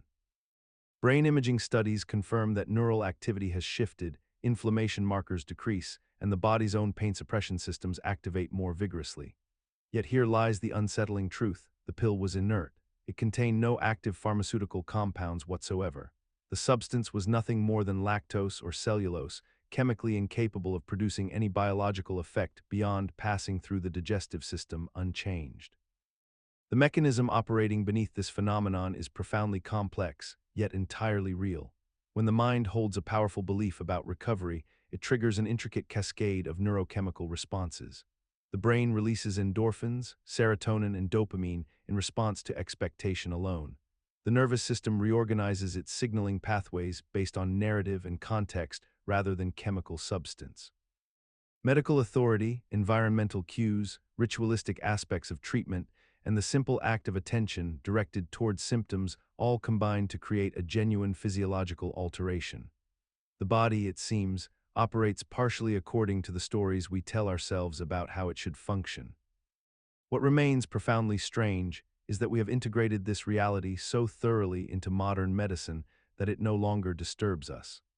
Placebo responses account for significant portions of pharmaceutical drug efficacy, yet we continue prescribing active medications as though they operate entirely independent of these psychological mechanisms. Consider a scenario where a student enters an examination room with the firm belief that they will fail, having internalized countless messages about their intellectual capacity or past performance, and notice how their mind systematically filters information in ways that confirm this predetermined outcome, how they misread questions they might otherwise understand, how they second-guess correct answers in favor of incorrect ones, and how their anxiety literally impairs the cognitive functions they actually possess. The expectancy effect operates as a self-fulfilling prophecy where the mind unconsciously aligns behavior, perception, and performance with whatever belief system has been established beforehand, whether that belief was consciously chosen or absorbed through repeated environmental messaging. A person who expects to be rejected in social situations will unconsciously exhibit body language and conversational patterns that invite rejection, interpreting neutral responses as confirmation of their expected outcome while filtering out contradicting evidence entirely. A patient who believes a placebo treatment will relieve their pain experiences genuine neurological changes that reduce pain perception, not because the substance itself has pharmacological properties, but because the expectation triggers the brain's own biochemical pain management systems into action. The mechanism at work involves selective attention, where the brain essentially stops processing information that contradicts established expectations, combined with behavioral alignment, where actions become unconsciously calibrated to match internal predictions about what will happen. This creates a closed loop where expectations generate behaviors that produce results matching those expectations, and those matching results then become evidence reinforcing the original belief, making the cycle increasingly resistant to interruption. Consider the experience of reading your daily horoscope, or receiving a personality assessment that feels remarkably accurate to your life, or hearing a cold reading from someone who claims to know intimate details about you without prior information. You find yourself nodding along, thinking that this person or system truly understands something fundamental about who you are, yet the statements being made are so vague and universally applicable that they could describe nearly anyone with equal precision. This phenomenon is known as the Barnum Effect, named after the circus showman P.T. Barnum, and it represents one of the most pervasive forms of psychological manipulation we encounter in modern life. The statements themselves are crafted with such careful ambiguity that they function as mirrors, allowing each person to project their own experiences, desires, and insecurities onto the words, creating an illusion of specificity where none actually exists. The mechanism underlying this effect operates through several interconnected psychological principles. When presented with a general statement such as, "You have untapped potential within you," or "Sometimes you doubt your own abilities," the human mind immediately searches for evidence that confirms these claims within its own personal history. This confirmation bias drives us to remember the times we felt doubt or recognized potential, while actively disregarding the countless moments when we felt confident or encountered our genuine limitations. Simultaneously, we apply a principle called the fallacy of personal validation, wherein we attribute accuracy to statements that feel emotionally resonant, regardless of their logical specificity. The vagueness becomes a feature rather than a flaw because it permits infinite interpretation, and our brains are wired to seek patterns and meaning even in randomness and ambiguity. Despite our awareness that such statements are designed to be universally true, we continue to find them compelling and continue to seek them out. Horoscopes remain popular despite scientific consensus that astrology has no predictive validity. Consider the person who has formed a belief about the world, about themselves, or about another person, and then imagine how they move through their days seeking out information that reinforces this pre-existing belief, while simultaneously dismissing, reinterpreting, or simply overlooking any evidence that contradicts it. And this pattern becomes so automatic, so deeply embedded in the architecture of their perception, that they genuinely believe they are being objective and rational, when in fact they are engaged in a carefully curated selection process that their conscious mind has no awareness of orchestrating. The mechanism underlying this phenomenon is both elegant and insidious in its operation, because the human brain is not designed to process all available information with equal weight, but rather to conserve cognitive resources by relying on shortcuts and patterns that have been established through previous experiences and existing belief systems, and when new information arrives at the threshold of consciousness, the brain instantaneously compares it against the established framework and either integrates it smoothly if it aligns with what is already believed, or triggers a subtle resistance if it represents a contradiction. This resistance manifests not as obvious rejection, but as a kind of perceptual filtering where contradictory evidence is examined with greater skepticism, asked to meet higher standards of proof, or recontextualized in ways that preserve the original belief structure intact. And the person engaging in this process experiences no internal discord because the filtering happens beneath the level of conscious awareness. When you enter a research study or clinical setting with the explicit purpose of testing a hypothesis, you become acutely aware that someone is watching, measuring, and expecting a particular outcome from your behavior, and this awareness itself fundamentally alters the very thing being measured. The researchers have communicated through their study design, their questions, their tone of voice, and their entire experimental apparatus what they believe should happen, and your mind begins to align itself with those invisible expectations before any actual intervention has occurred. You might be told you are testing a new cognitive enhancement technique, and somehow your performance improves simply because you know that improvement is what the study designer hopes to find, not necessarily because the technique itself possesses any genuine efficacy. The participant unconsciously conforms to the perceived demands of the situation, becoming a collaborator in validating the very hypothesis that brought them into the laboratory in the first place. This phenomenon extends far beyond academic research into medicine, psychology, education, and workplace performance evaluations, where the mere presence of observation and the awareness that certain outcomes are being sought creates a self-fulfilling prophecy that distorts the authentic data. We have constructed an entire scientific and professional infrastructure that relies on quantifying human behavior and outcomes, yet we have simultaneously created the conditions where that quantification becomes contaminated by the subject's awareness of being quantified. What is most remarkable is not that demand characteristics exist, but rather how we continue to build sophisticated statistical models and peer review processes to validate results that may be partially or entirely artifacts of this predictable human responsiveness to perceived expectations. The system perpetuates itself through incremental refinements that never quite address the fundamental problem at its core. Consider the vast landscape of scientific research occurring across universities, laboratories, and institutions worldwide every single day, where thousands of studies are conducted with rigorous methodology and careful observation. Yet only a fraction of these investigations ever see the light of public knowledge or academic discourse.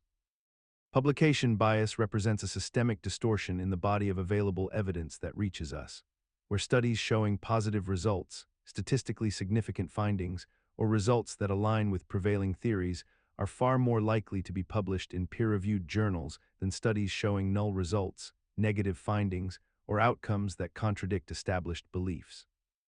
This creates an invisible filter through which information passes, determining what becomes part of our collective scientific knowledge and what remains hidden in filing cabinets and forgotten databases.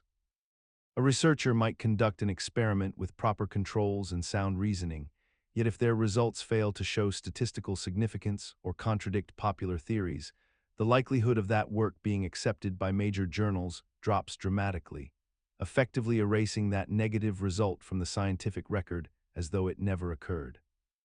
The mechanism driving this bias operates through multiple interconnected channels. Journal editors unconsciously favor manuscripts that present novel positive findings because such publications attract citations and prestige. Researchers themselves are more motivated to submit studies with interesting positive results while shelving disappointing ones, and academic careers advance through publication counts rather than through the pursuit of truth, creating perverse incentives that systematically distort what enters the scientific literature. Consider the quiet desperation that settles into the bones of those who have attempted to replicate a transformative experience, only to find that the second iteration bears no resemblance to the first, as though the original moment existed in a dimension that cannot be accessed through the same coordinates twice. This is the phenomenon of failed replications, where individuals meticulously reconstruct the conditions that preceded a meaningful breakthrough, a profound realization, or a state of deep peace, only to discover that authenticity cannot be manufactured through repetition alone. The human mind, in its desperate search for understanding and control, believes that if all variables can be held constant, the outcome should remain predictable, yet something essential always eludes recapture when approached with this mechanical precision. This failure reveals a fundamental truth about consciousness itself, that genuine transformation often contains an element of spontaneity or surrender that becomes impossible the moment we attempt to systematize it through conscious intention. The mechanism underlying this pattern relates to our neurological tendency to assign meaning retroactively, to construct narratives around experiences that felt significant, and then to mistake the narrative for the experience itself. When we return to recreate these circumstances, we are not returning to the original conditions at all, but rather to our memory of those conditions, a fundamentally different reality filtered through expectation and desire. What persists despite this consistent failure is our continued belief that repetition will yield replication, that consciousness operates like a machine where inputting identical instructions should produce identical results, when in truth our awareness contains far more mystery and resistance to control than we typically acknowledge. Every commercial broadcast, every radio station, every television network operates under a legal requirement to display a disclaimer that their content may not represent the views of the station itself. A statement mandated by the Federal Communications Commission that exists as a protective mechanism between the broadcaster and any potential liability for what flows through their airwaves. This disclaimer, often buried in fine print or spoken so rapidly at the end of programming that human comprehension becomes nearly impossible, serves as a legal shield that allows networks to broadcast nearly anything while maintaining plausible deniability about endorsement or responsibility. The psychological mechanism at work here is one of linguistic distancing, where an institution creates a formal statement of non-association that is required by law yet simultaneously rendered functionally invisible through placement, speed, or obscurity, which creates a peculiar situation where compliance with regulation becomes indistinguishable from circumvention of its intent. The FCC statement exists because decades ago, regulators recognized that broadcasters possessed extraordinary power to influence public opinion and shape cultural narratives, and they sought to create at least a nominal separation between the platform and the message. Yet what has evolved is a system where the statement itself has become so standardized, so expected, and so universally ignored that it functions primarily as permission rather than protection. After decades of marketing subliminal sleep programs, sleep hypnosis recordings, and audio-based neural reprogramming techniques, there exists no peer-reviewed scientific consensus that subliminal messaging during sleep produces measurable changes in behavior, belief systems, or neural pathways in any reliable or reproducible way.